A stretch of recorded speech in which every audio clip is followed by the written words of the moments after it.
स्वागत है PTC news विस्तार दर्शकों का। मैं हरप्रीत सिंह, तुम देख रहे हो गिलको प्रेजेंट्स विचार तकरार। एक अहम मुद्दे ते विचार चर्चा लैके तुहाडे सामने एक बार फिर तो हाजिर हाँ। सुप्रीम कोर्ट के एक फैसले ने पंथक हलकों के खलबली मचा दी है। जी हाँ, सुप्रीम कोर्ट ने 2014 के होंद आई हरियाणा सरकार वालों होंद लियांदी गई HSGPC यानी कि हरियाणा सिख गुरुद्वारा प्रबंधक कमेटी जी होंद आई सी, उसनूं चैलेंज किया गया सीगा श्रोमणी गुरुद्वारा प्रबंधक कमेटी वालों, और सुप्रीम कोर्ट ने मानता नूं बरकरार रखिया।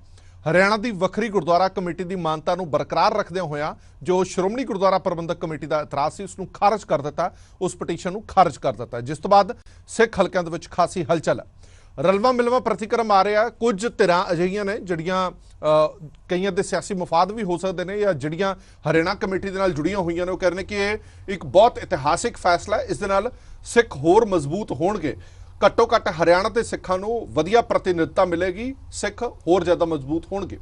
कुछ धिरां जिन्हां दे विच श्रोमणी अकाली दल सब तो पहला वो कह रहा है कि पंथ नूं ते पंथक हलकिआं नूं कमज़ोर करन दी एक कोशिश हैगी है, जिस दे नाल वो संस्था जिसका इतिहास 100 साल तो भी पुराना है, उस संस्था नूं कमज़ोर करन, उस संस्था नूं वंडण दी कोशिश है। श्रोमणी गुरुद्वारा प्रबंधक कमेटी तो इलावा जथेदार साहबान तख्त श्री अकाल तख्त साहब के जथेदार साहबान ने कहा कि भूगोलिक तौर पर भी श्रोमणी गुरुद्वारा प्रबंधक कमेटी को एक बार फिर तो वंड दिता गया, जो कि पंथ के लिए एक खतरे की घंटी है। आम तौर पर अमूमन तौर पर असीं देखते हैं कि जिन्नियां भी जड़ियां शख्सियतां ने, सियासी शख्सियतां ने अदालत के किसी फैसले ते कोई भी टिप्पणी करन तो गुरेज करदियां ने, गल घुमा फिरा के कहंदियां ने, पर शायद पहली बारी होएगा जिसका खुल के विरोध किया जा रहा है। खास तौर पर श्रोमणी अकाली दल वालों जो सुप्रीम कोर्ट वालों फैसला किया गया उसका विरोध किया जा रहा है। हालांकि ये जो भी अज तुसीं डिबेट दे विच सुनोगे, जिहड़ा भी बुलारा साडे नाल होएगा, उन्हां दीयां भावनावां होणगीਆਂ। जे कोर्ट के फैसले के खिलाफ वो कुछ बोलते हैं तो उस दे लई उही जिम्मेवार होणगे, क्योंकि आम तौर पर असीं कहने कि कोर्ट का फैसले दे लई असीं बहुत सन्मानजनक शब्द वरतते हैं और सन्मान रहिंदा है, पर इस वार अजिहा की होया कि सानू कोर्ट की अवग्या भी करनी पई है। इस ते ही चर्चा करांगे। साडा खास मेहमान ने डॉक्टर दलजीत सिंह चीमा, सीनियर आगू ने श्रोमणी अकाली दल के।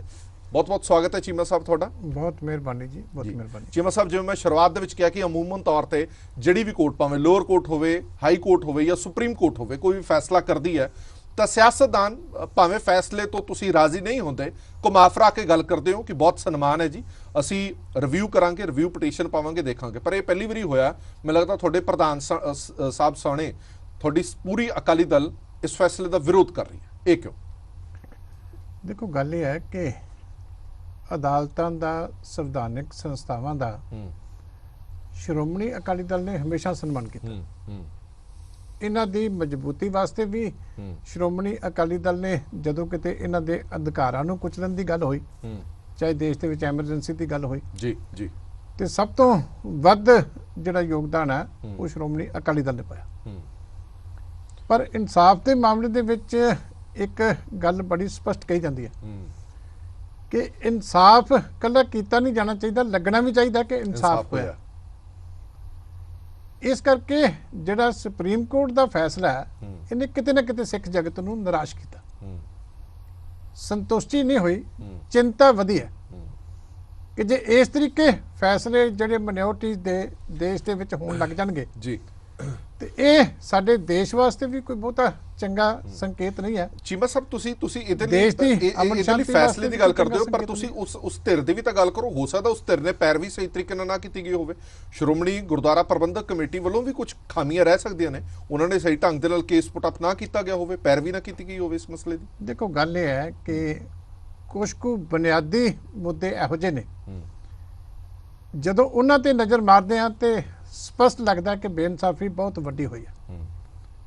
ये जी श्रोमणी गुरुद्वारा प्रबंधक कमेटी साडी संस्था है, एक हैरीटेज कह सकते हो सिख कौम, बिल्कुल साडी विरासत है, वो विरासत है जिन्हों कायम करने वास्ते जिहड़ा साडे बजुर्गों ने बहुत वड्डियां शहीदियां भी दित्तियां, कुर्बानियां भी दित्तियां, और दुनिया च इस गल का रिकॉर्ड है कि हाले देश आज़ाद नहीं सी होया तो उस तो 27 साल पहला 1920 दे विच असी अपने गुरुद्वारा प्रबंध नूं जिहड़ा वो लोकतंत्री प्रणाली दे नाल अपने नुमाइंदे चुनण दा हक लै लिया सी। ये एक रोल मॉडल सी देश वास्ते, और ये एक इंस्पिरेशन सीगी देश की आज़ादी दी मूवमेंट वास्ते ਕਿ ਇਸ ਜਿਹੜਾ ਅੰਦੋਲਨ ਦੀ ਕਾਮਯਾਬੀ ਤੋਂ ਬਾਅਦ ਐਸਜੀਪੀਸੀ ਦੇ ਫਾਰਮੇਸ਼ਨ ਤੋਂ ਬਾਅਦ ਹੌਸਲਾ ਵਧਿਆ ਸੀ ਕਿ ਹੁਣ ਦੇਸ਼ ਵੀ ਆਜ਼ਾਦ ਹੋ ਸਕਦਾ। ਇਸ ਕਰਕੇ ਇਹ ਉਹ ਵਿਰਾਸਤ ਹੈ। ਉਮੀਦ ਤਾਂ ਕਰਦੇ ਸੀ ਕਿ 75 ਸਾਲ ਬਾਅਦ ਆਜ਼ਾਦੀ ਦੇ ਡਿਮਾਂਡ ਤਾਂ ਹੁੰਦੀ ਸੀ ਆਲ ਇੰਡੀਆ ਗੁਰਦੁਆਰਾ ਐਕਟ ਦੀ, ਪਰ ਇਹ ਨਹੀਂ ਸੀ ਪਤਾ ਕਿ ਏਡੀ ਵੱਡੀ ਮਹਾਨ ਜਿਹੜੀ ਵਿਰਾਸਤ ਹੈ, ਜਿਹਦੇ ਬਾਰੇ ਜਿਹੜੀ ਹੈ ਨਹਿਰੂ ਤਾਰਾ ਸਿੰਘ ਪੈਕਟ ਵੀ ਹੋਏ, ਜਿਹਦੇ ਹੋਰ ਵੀ ਬਹੁਤ ਸਮਿਆਂ ਦੇ ਉੱਤੇ ਵੱਖ-ਵੱਖ ਫੋਰਮ ਦੇ ਵਿੱਚ ਸਿੱਖ ਕੌਮ ਨੂੰ ਵਿਸ਼ਵਾਸ ਦਵਾਇਆ ਗਿਆ ਕਿ ਦਖਲਅੰਦਾਜ਼ੀ ਧਰਮ ਦੇ ਵਿੱਚ ਨਹੀਂ ਹੋਊਗੀ, ਪਰ ਇਹ ਨਹੀਂ ਸੀ ਉਮੀਦ ਕਿ ਇਸ ਸਟੇਜ ਤੇ ਲਿਆ ਕੇ ਖੜਾ ਕਰਕੇ ਤੁਸੀਂ ਜਿਹੜਾ ਇੱਕ ਸੂਬੇ ਨੂੰ ਆਗਿਆ ਦੇ ਦੋਗੇ। ਮੈਂ ਸਮਝਦਾ ਕਿ ਚਲੋ ਆਪਾਂ ਇੱਕ ਇੱਕ ਕਰਕੇ ਮੈਂ ਆਪਣੇ ਦਰਸ਼ਕਾਂ ਨੂੰ ਲੇਮੈਨ ਦੀ ਭਾਸ਼ਾ ਲੇਮੈਨ ਦੀ ਭਾਸ਼ਾ ਨਾਲ ਆਪਾਂ ਸਮਝਾਵਾਂਗੇ, ਕਿਉਂਕਿ ਇਹ ਮੁੱਦਾ ਮੈਨੂੰ ਇੱਕ ਮਿੰਟ ਦੇ ਦਿਓ ਸਿਰਫ। ਮੁੱਦਾ ਇਹ ਸਿਆਸੀ ਮੁੱਦਾ ਹੈ ਜਾਂ ਟੈਕਨੀਕਲ ਮੁੱਦਾ ਹੈ? ਇਹ ਇਸ ਡਿਬੇਟ ਨੂੰ ਦੋ ਹਿੱਸਿਆਂ 'ਚ ਵੰਡਿਆ ਜਾ ਸਕਦਾ। ਇੱਕ ਤਾਂ ਇਹ ਹੈ ਕਿ ਜਿਹੜਾ ਇਹ ਐਕਟ ਹੈ, ਇਹ ਐਕਟ ਬਣਾਇਆ ਹੀ ਨਹੀਂ ਜਾ ਸਕਦਾ। ਇਹ ਬੜੀ ਚਰਚਾ ਹੈਗੀ ਹੈ ਕਿ ਜਿਹੜਾ ਸੰਸਦ ਦੇ ਵਿੱਚ ਐਕਟ ਬਣਿਆ ਹੋਵੇ ਉਹ ਕਿਸੇ ਵਿਧਾਨ ਸਭਾ ਦੇ ਵਿੱਚ ਉਸ ਨੂੰ ਅਮੈਂਡ ਨਹੀਂ ਕੀਤਾ ਜਾ ਸਕਦਾ, ਉਸ ਨੂੰ ਤੋੜਿਆ ਨਹੀਂ ਜਾ ਸਕਦਾ, ਉਸ ਦੇ ਵਿੱਚ ਜਮ੍ਹਾਂ ਉਸ ਦੇ ਵਿੱਚ ਘਟਾਓ ਨਹੀਂ ਕੀਤਾ ਜਾ ਸਕਦਾ। ਇਹ ਇੱਕ ਟੈਕਨੀਕਲ ਪੁਆਇੰਟ ਹੈ ਜਿਸ ਤੇ ਸ਼੍ਰੋਮਣੀ ਅਕਾਲੀ ਦਲ ਇਤਰਾਜ਼ ਕਰ ਰਿਹਾ। ਦੂਜਾ ਪੁਆਇੰਟ ਇਹ ਵੀ ਹੈ ਕਿ ਜਿਹੜੀ ਸ਼੍ਰੋਮਣੀ ਗੁਰਦੁਆਰਾ ਪ੍ਰਬੰਧਕ ਕਮੇਟੀ ਹੈ ਉਹ ਸਿੱਖਾਂ ਦੀ ਨੁਮਾਇੰਦਾ ਜਥੇਬੰਦੀ ਹੈਗੀ ਹੈ, ਉਸ ਜਥੇਬੰਦੀ ਨੂੰ ਤੋੜਨ ਦੀਆਂ ਕੋਸ਼ਿਸ਼ਾਂ ਜਿਹੜੀਆਂ ਨੇ ਉਹ ਕੀਤੀਆਂ ਜਾਂਦੀਆਂ ਨੇ। ਹੁਣ ਜਾਂ ਤਾਂ ਇਹ ਟੈਕਨੀਕਲ ਤੌਰ ਤੇ ਸਹੀ ਨੇ ਜਾਂ ਫਿਰ ਇਹ ਕਹਿ ਰਹੇ ਨੇ ਕਿ ਇਹਦੇ ਪਿੱਛੇ ਵੀ ਇੱਕ ਸਿਆਸਤ ਹੈਗੀ ਹੈ ਜਿਹੜੀ ਸਿੱਖਾਂ ਨੂੰ ਤੋੜਨਾ ਚਾਹੁੰਦੀ ਹੈ। ਨਾਲ ਹੀ ਚੀਮਾ ਸਾਹਿਬ ਨੇ ਸਟਾਰਟਿੰਗ ਦੇ ਵਿੱਚ ਕਿਹਾ ਕਿ ਦੇਸ਼ ਦਾ ਸੰਵਿਧਾਨ ਲਾਗੂ ਹੋਣ ਤੋਂ ਪਹਿਲਾਂ ਹੀ ਇੱਕ ਸੰਵਿਧਾਨ ਸ਼੍ਰੋਮਣੀ ਗੁਰਦੁਆਰਾ ਪ੍ਰਬੰਧਕ ਕਮੇਟੀ ਦਾ ਬਣ ਗਿਆ ਸੀ, ਜੋ ਲਾਗੂ ਵੀ ਹੋ ਚੁੱਕਿਆ ਸੀਗਾ, ਜਿਸ ਨੇ ਇਹ ਪੈੜਾਂ ਰੱਖੀਆਂ ਕਿ ਤੁਸੀਂ ਕਿਵੇਂ ਆਜ਼ਾਦੀ ਲੈਣੀ ਹੈ ਤੇ ਤੁਸੀਂ ਕਿਵੇਂ ਲੋਕਤੰਤਰਕ ਢਾਂਚੇ ਦੇ ਨਾਲ ਆਪਣਾ ਮੁਲਕ ਚਲਾਉਣਾ। ਹੁਣ ਚੀਮਾ ਸਾਹਿਬ ਮੇਰਾ ਸਵਾਲ ਇਹ ਹੈ, ਜਿਹੜਾ ਇਹ ਇਤਰਾਜ਼ ਤੁਹਾਡਾ ਹੈਗਾ ਇਹ ਤਕਨੀਕੀ ਤੌਰ ਤੇ ਇਤਰਾਜ਼ ਹੈ ਜਾਂ ਸਿਆਸੀ ਤੌਰ ਤੇ ਇਤਰਾਜ਼? ਮੈਂ ਦੋ ਤਰੀਕੇ ਨਾਲ ਆਪਣੀ ਗੱਲ ਨੂੰ ਰੱਖਦਾ ਜੀ। ਇੱਕ ਤਾਂ ਇਹ ਹੈ ਕਿ ਜਿਹੜਾ ਇਹ ਫੈਸਲਾ ਇਹ ਐ ਲੱਗਣ ਲੱਗ ਗਿਆ ਕਿ ਜਿਵੇਂ ਦੋ ਭਰਾਵਾਂ ਦੇ ਵਿੱਚ ਬੜੀ ਵੱਡੀ ਜੰਗ ਸ਼ੁਰੂ ਹੋ ਗਈ। ਇਹ ਬਹੁਤ ਬਦਕਿਸਮਤੀ ਵਾਲੀ ਗੱਲ ਹੈ, ਔਰ ਪਰ ਮੈਂ ਇਹਨੂੰ ਦੂਜੇ ਤਰੀਕੇ ਮਹਿਸੂਸ ਕਰਦਾ। ਮੈਂ ਸਮਝਦਾ ਕਿ ਮੇਰੇ ਹਰਿਆਣੇ ਦੇ ਬੈਠੇ ਭਰਾ ਜਿਨ੍ਹਾਂ ਨੂੰ ਇਹ ਹੱਕ ਸੀ ਕਿ ਉਹ ਆਪਣੇ ਤਖਤਾਂ ਦੇ ਪ੍ਰਬੰਧ ਦੇ ਵਿੱਚ ਹਿੱਸੇਦਾਰ ਸੀ, ਉਹਨਾਂ ਲੱਗ ਕਰ 3 ਤਖਤਾਂ ਐਸਜੀਪੀਸੀ ਦੇ ਨਾਲ ਹੀ ਦੂਜਾ ਸਿੱਧਾ ਸੰਬੰਧ, ਸ਼੍ਰੀ ਅਕਾਲ ਤਖਤ ਸਾਹਿਬ, ਅਨੰਦਪੁਰ ਸਾਹਿਬ, ਤਲਵੰਡੀ ਸਾਹਿਬ, ਦਰਬਾਰ ਸਾਹਿਬ ਦਾ ਕਿੱਡਾ ਵੱਡਾ ਪ੍ਰਬੰਧ ਆ, ਕਿੱਡੇ ਵੱਡੇ ਹੋਰ ਇਤਿਹਾਸਕ ਗੁਰਦੁਆਰੇ ਨੇ। ਇਹ ਸਾਡੇ ਹਰਿਆਣੇ ਵਾਲੇ ਵੀਰ ਉਨੇ ਹੀ ਹਿੱਸੇਦਾਰ ਸੀ ਉਸ ਪ੍ਰਬੰਧ ਦੇ ਵਿੱਚ ਜਿੰਨੇ ਪੰਜਾਬ ਦੇ, ਹਿਮਾਚਲ ਵਾਲੇ ਤੇ ਯੂਨੀਅਨ ਟੈਰੀਟਰੀ ਚੰਡੀਗੜ੍ਹ ਦੇ। ਹੁਣ ਸਮੁੰਦਰ ਦੇ ਵਿੱਚੋਂ ਤੁਸੀਂ ਇਹਨਾਂ ਨੂੰ ਕੱਢ ਰਹੇ ਹੋ। ਅੱਜ ਕੁਝ ਵੀਰ ਸਾਡੇ ਉੱਤੇ ਪੇਸ਼ਕਾਰੀ ਕਰ ਸਕਦੇ ਆ ਕਿ ਸਾਡੀ ਪ੍ਰਾਪਤੀ ਹੋ ਗਈ, ਪਰ ਮੈਨੂੰ ਨਹੀਂ ਸਮਝ ਲੱਗਦਾ ਕਿ ਸਮੁੰਦਰ ਦੇ ਵਿੱਚੋਂ ਨਿਕਲ ਕੇ ਤੇ ਪ੍ਰਾਪਤੀ ਹੁੰਦੀ ਹੈ ਛੋਟੀ ਥਾਂ ਦੇ ਉੱਤੇ ਜਾ ਕੇ ਕਿ ਆਪਣਾ ਨੁਕਸਾਨ ਹੁੰਦਾ। ਇੱਕ ਤਾਂ ਉਹਨਾਂ ਨੂੰ ਦੂਰ ਅੰਦੇਸ਼ੀ ਦੇ ਨਾਲ ਇਹ ਗੱਲ ਸੁਣਨੀ ਪਏਗੀ ਕਿ ਜਦੋਂ ਇਹ ਸੰਘਰਸ਼ ਹੋਇਆ ਸੀ ਜੀ ਤੇ ਹਰਿਆਣਾ ਪੰਜਾਬ ਦਾ ਹਿੱਸਾ ਸੀ, ਬਿਲਕੁਲ ਵੱਡਾ ਪੰਜਾਬ ਸੀ, ਉਦੋਂ ਤਾਂ ਪਾਕਿਸਤਾਨ ਵਾਲਾ ਪੰਜਾਬ ਵੀ ਇਹਦੇ ਵਿੱਚ ਸੀ, ਔਰ ਸਾਂਝੀਆਂ ਸਭ ਦੀਆਂ ਕੁਰਬਾਨੀਆਂ ਹੋਈਆਂ ਸੀ, ਔਰ ਸਾਂਝੇ ਸਾਰੇ ਗੁਰਧਾਮ ਨੇ। ਕੋਈ ਇਹ ਨਹੀਂ ਕਿ ਜੇ ਐਕਟ ਵੱਖਰੇ ਵੱਖਰੇ ਬਣੇ ਨੇ ਤੇ ਕਿਸੇ ਨੂੰ ਕੋਈ ਪੁੱਛ ਕੇ ਕਿਤੇ ਗੁਰਦੁਆਰੇ ਜਾਣਾ ਪੈਂਦਾ। ਗੁਰਦੁਆਰੇ ਤਾਂ ਸਾਰੀ ਜਿਹੜੀ ਹੈ ਸੰਗਤ ਵਾਸਤੇ ਖੁੱਲੇ ਆ, ਸਾਰੇ ਧਰਮਾਂ ਦੇ ਲੋਕਾਂ ਵਾਸਤੇ ਖੁੱਲੇ ਆ, ਪਰ ਇਹ ਸਾਡੇ ਵੀਰ ਜਿਹੜੇ ਆ ਇਸ ਵੱਡੇ ਪ੍ਰਬੰਧ ਦੇ, ਔਰ ਉਹ ਸੰਸਥਾ ਜਿਹੜੀ ਦੁਨੀਆ ਦੇ ਵਿੱਚ ਇੱਕ ਪਹਿਚਾਣ ਹੈ, ਉਹ ਸੰਸਥਾ ਜਿਹੜੀ ਦੁਨੀਆ ਦੇ ਵਿੱਚ ਇੱਕ ਅਥਾਰਟੀ ਹੈ, ਉਹ ਸੰਸਥਾ ਜਿਹਨੇ ਸਾਰੀ ਸਿੱਖ ਸੰਗਤ ਨੂੰ ਕਿਤੇ ਵੀ ਕੋਈ ਸਿੱਖ ਬੈਠਾ ਇੱਕ ਮਰਿਆਦਾ ਦੇ ਵਿੱਚ ਪਰੋ ਕੇ ਰੱਖਿਆ ਹੋਇਆ। ਉਹ ਸੰਸਥਾ ਜੇ ਕਿਤੇ ਵੀ ਦੁਨੀਆ 'ਚ ਕਿਸੇ ਨੂੰ ਵਿਪਤਾ ਪੈਂਦੀ ਹੈ ਤੇ ਸਭ ਤੋਂ ਪਹਿਲਾਂ ਭਾਵੇਂ ਉਹ ਕਿਸੇ ਵੀ ਸਟੇਟ ਦਾ ਹੋਵੇ, ਉਹ ਸ਼੍ਰੋਮਣੀ ਗੁਰਦੁਆਰਾ ਪ੍ਰਬੰਧਕ ਕਮੇਟੀ ਦੇ ਪ੍ਰਧਾਨ ਨੂੰ ਜਿਹੜਾ ਉਹ ਚਿੱਠੀ ਪਾਉਂਦਾ ਕਿ ਆਹ ਸਾਡੀ ਇਸ ਦੇਸ਼ ਦੇ ਵਿੱਚ ਸਮੱਸਿਆ, ਤੇ ਉਹ ਸੰਸਥਾ ਤੋਂ ਵੱਖ ਹੋਣਾ। ਜੇ ਮੈਂ ਹਰਿਆਣੇ ਦਾ ਜੰਪਲ ਹੁੰਦਾ, ਅੱਜ ਮੈਂ ਮਯੂਸ ਹੁੰਦਾ। ਮੈਂ ਠੀਕ ਹੈ ਕਿ ਮੈਂ ਵੱਡੇ ਥਾਂ ਤੋਂ ਦੋਵੇਂ ਪਾਸੋਂ ਹੀ ਹੈ, ਦੋਵੇਂ ਪਾਸੋਂ ਚੀਮਾ ਸਾਹਿਬ। ਜੇ ਉਹਨਾਂ ਨੇ ਆਪਣੇ ਆਪ ਨੂੰ ਵੱਖ ਕਰ ਲਿਆ ਤੇ ਸ਼੍ਰੋਮਣੀ ਗੁਰਦੁਆਰਾ ਪ੍ਰਬੰਧਕ ਕਮੇਟੀ ਵੀ ਤਾਂ ਕਮਜ਼ੋਰ ਹੋਈ ਨਾ, ਉਸ ਦਾ ਹਰਿਆਣੇ ਦਾ ਇੱਕ ਸੱਜਾ ਹੱਥ ਟੁੱਟ ਕੇ ਨਿਖੜ ਕੇ ਅਲੱਗ ਹੋ ਗਿਆ। ਇਹ ਦੋਵੇਂ ਪਾਸੋਂ ਇਧਰੋਂ ਵੀ ਹੋਇਆ ਤੇ ਇਧਰੋਂ ਵੀ। ਵੱਡਾ ਨੁਕਤਾ ਜਿਹੜਾ ਭੁਲੇਖਾ ਪਾਇਆ ਜਾ ਰਿਹਾ ਕਿ ਸ਼ਾਇਦ ਹਰਿਆਣੇ ਦੇ ਸਾਰੀ ਸੰਗਤ ਦਾ ਇਹ ਫੈਸਲਾ, ਇਸ ਪਟੀਸ਼ਨ ਨੂੰ ਜਿਹੜੀ ਕੀਤੀ ਸੀ, ਇਹਦਾ ਮੇਨ ਪਟੀਸ਼ਨਰ ਕੌਣ ਸੀ? ਹਰਿਆਣਾ ਦੇ ਵਿੱਚੋਂ ਐਸਜੀਪੀਸੀ ਦਾ ਚੁਣਿਆ ਹੋਇਆ ਮੈਂਬਰ ਸਰਦਾਰ ਭਜਨ ਸਿੰਘ ਬਸਾਣਾ। ਦੇਖੋ ਨਾ, ਪਟੀਸ਼ਨਰ ਕੌਣ ਹੈ? ਮਤਲਬ ਤੁਸੀਂ ਇਹ ਹਰਿਆਣੇ ਦੇ ਇੱਕ ਚੁਣਿਆ ਹਰਿਆਣੇ ਦੀ ਸੰਗਤ ਦਾ ਇੱਕ ਚੁਣਿਆ ਹੋਇਆ ਸਿੱਖ, ਹਰਿਆਣਾ ਦੀ ਸਿੱਖ ਸੰਗਤ ਦੀ ਡਿਮਾਂਡ ਹੈ ਸੀ ਕਿ ਨਹੀਂ ਸੀ ਕਿ ਵੱਖਰੀ ਕਮੇਟੀ ਬਣਾਓ? ਅੱਜ ਵੀ ਤੁਸੀਂ ਹਰਿਆਣੇ ਦੇ ਸ਼੍ਰੋਮਣੀ ਕਮੇਟੀ ਦੇ ਮੈਂਬਰਾਂ ਨੂੰ ਪੁੱਛ ਲਓ ਕਿ ਕਿੰਨੇ ਮਾਣ ਦੇ ਨਾਲ ਉਹ ਆਪਣਾ ਫਖਰ ਮਹਿਸੂਸ ਕਰਦੇ ਆ ਕਿ ਅਸੀਂ ਸ਼੍ਰੋਮਣੀ ਗੁਰਦੁਆਰਾ ਪ੍ਰਬੰਧਕ ਕਮੇਟੀ ਦੇ। ਅੱਜ ਸ਼੍ਰੋਮਣੀ ਗੁਰਦੁਆਰਾ ਪ੍ਰਬੰਧਕ ਕਮੇਟੀ ਦਾ ਸੀਨੀਅਰ ਮੀਤ ਪ੍ਰਧਾਨ ਕੌਣ ਹੈ ਲੰਬੇ ਸਮੇਂ ਤੋਂ? ਹਰਿਆਣੇ ਦਾ ਜਿਹੜਾ ਮੈਂਬਰ ਰਘੂਜੀਤ ਚੁਣਿਆ ਵਿਰਕ। ਸੰਗਤ ਦਾ, ਇਸ ਕਰਕੇ ਜਿਹੜੇ ਹਰਿਆਣੇ ਦੇ ਚੁਣੇ ਹੋਏ ਮੈਂਬਰ ਸੀ ਹਾਂ। ਸਰਦਾਰ ਭਜਨ ਸਿੰਘ ਮਸਾਣਾ, ਇਹ ਪਟੀਸ਼ਨ ਉਹਨਾਂ ਨੇ ਕਿਹਾ ਸੀ ਕਿ ਇਹ ਜਿਹੜੀ ਹੈ ਸ਼੍ਰੋਮਣੀ ਗੁਰਦੁਆਰਾ ਪ੍ਰਬੰਧਕ ਕਮੇਟੀ ਨੂੰ ਤੋੜਨਾ ਜਾਇਜ਼ ਨਹੀਂ। ਔਰ ਉਹਦਾ ਕਾਰਨ ਹੈ, ਦੇਖੋ ਪੰਜਾਬ ਰੀਆਰਗੇਨਾਈਜੇਸ਼ਨ ਐਕਟ ਬਣਿਆ, ਪਹਿਲਾਂ ਸਟੇਟ ਰੀਆਰਗੇਨਾਈਜੇਸ਼ਨ ਐਕਟ 1956 ਬਣਿਆ। ਜੀ ਜੀ ਜੀ। ਉਹਦੇ ਵਿੱਚ ਜਿਹੜੀਆਂ ਸੰਸਥਾਵਾਂ ਇੱਕ ਤੋਂ ਵੱਧ ਸੂਬੇ ਦੇ ਵਿੱਚ ਸਨ, ਉਹਨਾਂ ਨੂੰ inter state body corporate declare ਕੀਤਾ ਗਿਆ। ਬਿਲਕੁਲ ਠੀਕ। ਫਿਰ 1957 ਦੇ ਵਿੱਚ ਇੰਟਰ ਸਟੇਟ ਕਾਰਪੋਰੇਸ਼ਨ ਐਕਟ ਬਣਿਆ। ਜਿਵੇਂ ਇੱਕ ਤਾਂ ਐਸਜੀਪੀਸੀ ਆ, ਹੋਰ ਵੀ ਸੰਸਥਾਵਾਂ ਸੀ, ਬਾਕੀ ਸੂਬਿਆਂ ਦਾ ਵੀ ਪੁਨਰਗਠਨ ਹੋਇਆ, ਉਹਨਾਂ ਵਾਸਤੇ ਬਣਿਆ ਸੀ। ਪੰਜਾਬੀ ਸੂਬਾ ਤਾਂ 1966 ਚ ਜਾ ਕੇ ਬਣਿਆ। ਉੱਥੇ ਵੀ ਇਹ ਫੈਸਲਾ ਸੀ ਕਿ ਜੇ ਇੱਕ ਕਿਸੇ ਕਾਰਪੋਰੇਸ਼ਨ ਦੀਆਂ ਜਿਹੜੀਆਂ ਜਾਇਦਾਦਾਂ ਨੇ ਦੂਜੀ ਸਟੇਟ 'ਚ ਚਲੇ ਜਾਂਦੀਆਂ, ਉਹ ਇੰਟਰ ਸਟੇਟ ਬਣ ਜਾਂਦੇ, ਉੱਥੇ ਉਹਦਾ ਫੈਸਲਾ ਕਿਸ ਤਰ੍ਹਾਂ ਹੋਣਾ ਹੈ, ਉਹਦੇ ਵਾਸਤੇ ਇੱਕ ਇੰਟਰ ਸਟੇਟ ਕਾਰਪੋਰੇਸ਼ਨ ਐਕਟ ਬਣਾਇਆ ਗਿਆ ਕਿ ਉਹਦੀ ਪ੍ਰਪੋਜ਼ਲ ਬਣੇਗੀ, ਕੇਂਦਰ ਸਰਕਾਰ ਕੋਲ ਜਾਏਗੀ, ਕੇਂਦਰ ਸਰਕਾਰ ਸੰਬੰਧਿਤ ਸਟੇਟਾਂ ਦੇ ਨਾਲ ਗੱਲਬਾਤ ਕਰੇਗੀ ਤੇ ਫਿਰ ਉਹਦਾ ਫਾਈਨਲ ਫੈਸਲਾ ਹੋਏਗਾ। ਇਹਦੇ ਰੈਜ਼ੋਲੂਸ਼ਨ ਵਾਸਤੇ ਜਿਹੜਾ ਸਟੇਟ ਆਰਗੇਨਾਈਜੇਸ਼ਨ ਕਮਿਸ਼ਨ 1956 ਦਾ, ਜੀ ਜੀ, ਜਿਹਦੇ ਤਹਿਤ ਪੰਜਾਬ ਦੇ ਵਿੱਚ ਉਸ ਵੇਲੇ ਪੈਪਸੂ ਐਡ ਕੀਤਾ ਗਿਆ। ਮੈਂ ਵੀ ਉਹ ਥੋੜਾ ਜਿਹਾ ਐਕਟ ਪੜਿਆ ਚੀਮਾ ਸਾਹਿਬ, ਉਹਦੇ ਵਿੱਚ ਇਹ ਵੀ ਮੱਦ ਹੈਗੀ ਹੈ ਕਿ ਜੇ ਆਰਗੇਨਾਈਜੇਸ਼ਨ ਚਾਹਣ ਤਾਂ ਉਹ ਵੱਖਰੇ ਵੀ ਕਰ ਸਕਦੀਆਂ, ਬਿਲਕੁਲ ਕਰ ਸਕਦੀਆਂ। ਪਰ ਉਹਦੇ ਚ ਲਿਖਿਆ ਹੋਇਆ ਫਰਜ਼ ਕਰ ਲਓ, ਜਿਵੇਂ ਬਿਜਲੀ ਬੋਰਡ ਦੀਆਂ ਜਿਹੜੀਆਂ ਪ੍ਰਾਪਰਟੀਆਂ ਹਰਿਆਣੇ 'ਚ ਚਲੇ ਗਈਆਂ, ਹਰਿਆਣਾ ਚਾਹੁੰਦਾ ਕਿ ਅਸੀਂ ਆਪਣਾ ਬੋਰਡ ਬਣਾ ਕੇ ਤੇ ਉਹ ਜਾਇਦਾਦ ਉਹਦੇ ਨਾਲ ਲਾਈਏ, ਹਰਿਆਣਾ ਆਪ ਨਹੀਂ ਕਰ ਸਕਦਾ ਜਦ ਤੱਕ ਉਹਦੀ ਸਹਿਮਤੀ ਨਹੀਂ ਉਹਦੇ। ਉਹ ਪ੍ਰਪੋਜ਼ਲ ਬਣਾ ਕੇ ਭੇਜੇਗਾ, ਉਹ 'ਚ ਪ੍ਰਪੋਜ਼ਲ ਵਰਡ ਹੈ ਕਿ ਉਹ ਸਕੀਮ ਬਣਾ ਕੇ ਭੇਜੇਗਾ, ਪਲਾਨ ਬਣਾ ਕੇ ਭੇਜੇਗਾ, ਕੇਂਦਰ ਸਰਕਾਰ ਉਹ ਦੂਜੀ ਸਟੇਟ ਦੇ ਨਾਲ ਵੀ ਡਿਸਕਸ ਕਰੇਗੀ ਵੀ ਤੁਸੀਂ ਇਹਦੇ ਨਾਲ ਸਹਿਮਤ ਹੋ, ਰਜ਼ਾਮੰਦੀ ਹੋਏਗੀ, ਉਸ ਤੋਂ ਬਾਅਦ ਰਜ਼ਾਮੰਦੀ ਹੋਏਗੀ, ਫਿਰ ਹੋਏਗਾ। ਇਹ ਮੈਨੂੰ ਲੱਗਦਾ ਇਤਿਹਾਸ 'ਚ ਪਹਿਲੀ ਵਾਰੀ ਪਰ ਹੋਇਆ। ਸਾਡੇ ਜਿਹੜਾ ਪੰਜਾਬ ਰੀਆਰਗੇਨਾਈਜੇਸ਼ਨ ਐਕਟ 1966 ਦਾ ਜਿਹੜਾ ਸੈਕਸ਼ਨ 72 ਹੈ, ਉਹਦੇ ਵਿੱਚ ਬੜਾ ਸਪਸ਼ਟ ਲਿਖਿਆ ਹੋਇਆ ਹੈ ਕਿ ਤਿੰਨ ਚੀਜ਼ਾਂ, ਇੱਕ ਸ਼੍ਰੋਮਣੀ ਗੁਰਦੁਆਰਾ ਪ੍ਰਬੰਧਕ ਕਮੇਟੀ, ਇੱਕ ਪੰਜਾਬ ਯੂਨੀਵਰਸਿਟੀ ਤੇ ਇੱਕ ਪੰਜਾਬ ਐਗਰੀਕਲਚਰ ਯੂਨੀਵਰਸਿਟੀ, ਇਹ ਤਿੰਨੇ ਜਿਹੜੀਆਂ ਨੇ ਇੰਟਰ ਸਟੇਟ ਬਾਡੀ ਕਾਰਪੋਰੇਟ ਹੋਣਗੇ।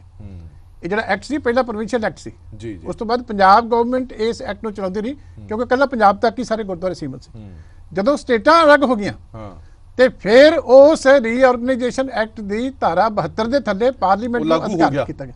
ਉਹ ਤੁਹਾਨੂੰ ਯਾਦ ਹੋਣਾ 2016 ਦੇ ਵਿੱਚ ਜਿਹੜੀ ਅਮੈਂਡਮੈਂਟ ਹੋਈ ਉਹ ਪਾਰਲੀਮੈਂਟ ਨੇ ਕੀਤੀ। ਜਿਹੜੀ ਨੋਟੀਫਿਕੇਸ਼ਨ ਨਵੇਂ ਗੁਰਦੁਆਰਿਆਂ ਦੀ ਵਿੱਚ ਐਡ ਹੋਣ ਵਾਸਤੇ ਹੁੰਦੀ ਹੈ ਉਹ ਹਮੇਸ਼ਾ ਪਾਰਲੀਮੈਂਟ ਕਰਦੀ ਹੈ। ਜਿਹੜਾ 2014 ਦੇ ਵਿੱਚ ਹੋਇਆ ਉਹ ਕੀ ਸੀਗਾ ਜਿਹੜਾ ਵਿਧਾਨ ਸਭਾ ਦੇ ਵਿੱਚ ਐਕਟ ਪਾਸ ਕੀਤਾ ਗਿਆ? ਹੁਣ ਤੁਸੀਂ ਕੀ ਕਿਸੇ ਸਟੇਟ ਦੇ ਕੋਲ ਜਾਂ ਸਟੇਟ ਦੀ ਵਿਧਾਨ ਸਭਾ ਦੇ ਕੋਲੇ ਪਾਵਰ ਸੀ ਕਿ ਉਹ ਵੱਖਰੀ ਕਮੇਟੀ ਬਣਾ ਸਕਦੇ? ਜੇ ਮੈਂ ਤੁਹਾਡੀ ਗੱਲ ਮੰਨ ਲਵਾਂ ਭਈ ਹਰਿਆਣੇ ਨੂੰ ਇੰਨਾ ਅਧਿਕਾਰ ਹੋ ਗਿਆ ਕਿ ਉਹ ਇੰਟਰ ਸਟੇਟ ਬਾਡੀ ਦੇ ਜਿਹੜੀਆਂ ਉਦੋਂ ਤੈਅ ਹੋਈਆਂ ਸੀ ਰੀਆਰਗੇਨਾਈਜੇਸ਼ਨ ਐਕਟ ਦੇ ਵਿੱਚ, ਉਹਦੇ ਤੇ ਕਾਨੂੰਨ ਬਣਾ ਸਕਦਾ, ਤੇ ਫਿਰ ਪੰਜਾਬ ਨੇ ਜਿਹੜਾ ਟਰਮੀਨੇਸ਼ਨ ਆਫ ਐਗਰੀਮੈਂਟ ਐਕਟ ਬਣਾਇਆ ਸੀ ਉਹ ਸਾਡਾ ਰੱਦ ਕਿਉਂ ਕਰਤਾ ਜੀ? ਪਾਣੀ ਦਾ ਸਟੇਟ ਸਬਜੈਕਟ ਆ। ਅਸੀਂ ਐਕਟ ਬਣਾਇਆ ਕਿ ਉਹਨਾਂ ਦਾ ਹੱਕ ਨਹੀਂ ਪਾਣੀ ਤੇ ਰਾਸ਼ਟਰਪਤੀ ਨੇ ਰੋਕ ਲਾਤੀ ਕਿ ਤੁਸੀਂ ਬਣਾ ਨਹੀਂ ਸਕਦੇ। ਅਸੀਂ ਕਾਨੂੰਨ ਨਹੀਂ ਬਣਾ ਸਕਦੇ ਕਿਉਂਕਿ ਉਹ ਦੋ ਸਟੇਟਾਂ ਦਾ ਮਸਲਾ, ਤੇ ਜਿਹਦਾ ਲਿਖਿਆ ਹੋਇਆ ਐਕਟ ਦੇ ਵਿੱਚ ਕਿ ਇੰਟਰ ਸਟੇਟ ਬਾਡੀ ਕਾਰਪੋਰੇਟ ਆ, ਹਰਿਆਣੇ ਦੇ ਅੰਦਰ ਕੋਈ ਨਵੇਂ ਗੁਰਦੁਆਰੇ ਹੋਣ, ਉਹਨਾਂ ਦੀ ਕੋਈ ਕਮੇਟੀ ਹਰਿਆਣਾ ਸਰਕਾਰ ਬਣਾਉਣੀ ਚਾਹੇ ਬਣਾ ਸਕਦੀ ਹੈ, ਜਿਹੜੀ ਐਸਜੀਪੀਸੀ ਦੇ ਅਧੀਨ ਨਹੀਂ ਹੈ, ਜਿਹੜੀ ਐਸਜੀਪੀਸੀ ਦੇ ਅਧੀਨ ਨਹੀਂ ਹੈ ਉਹ ਬਣਾ ਸਕਦੇ, ਉਹਨਾਂ ਦਾ ਅਧਿਕਾਰ ਹੈ।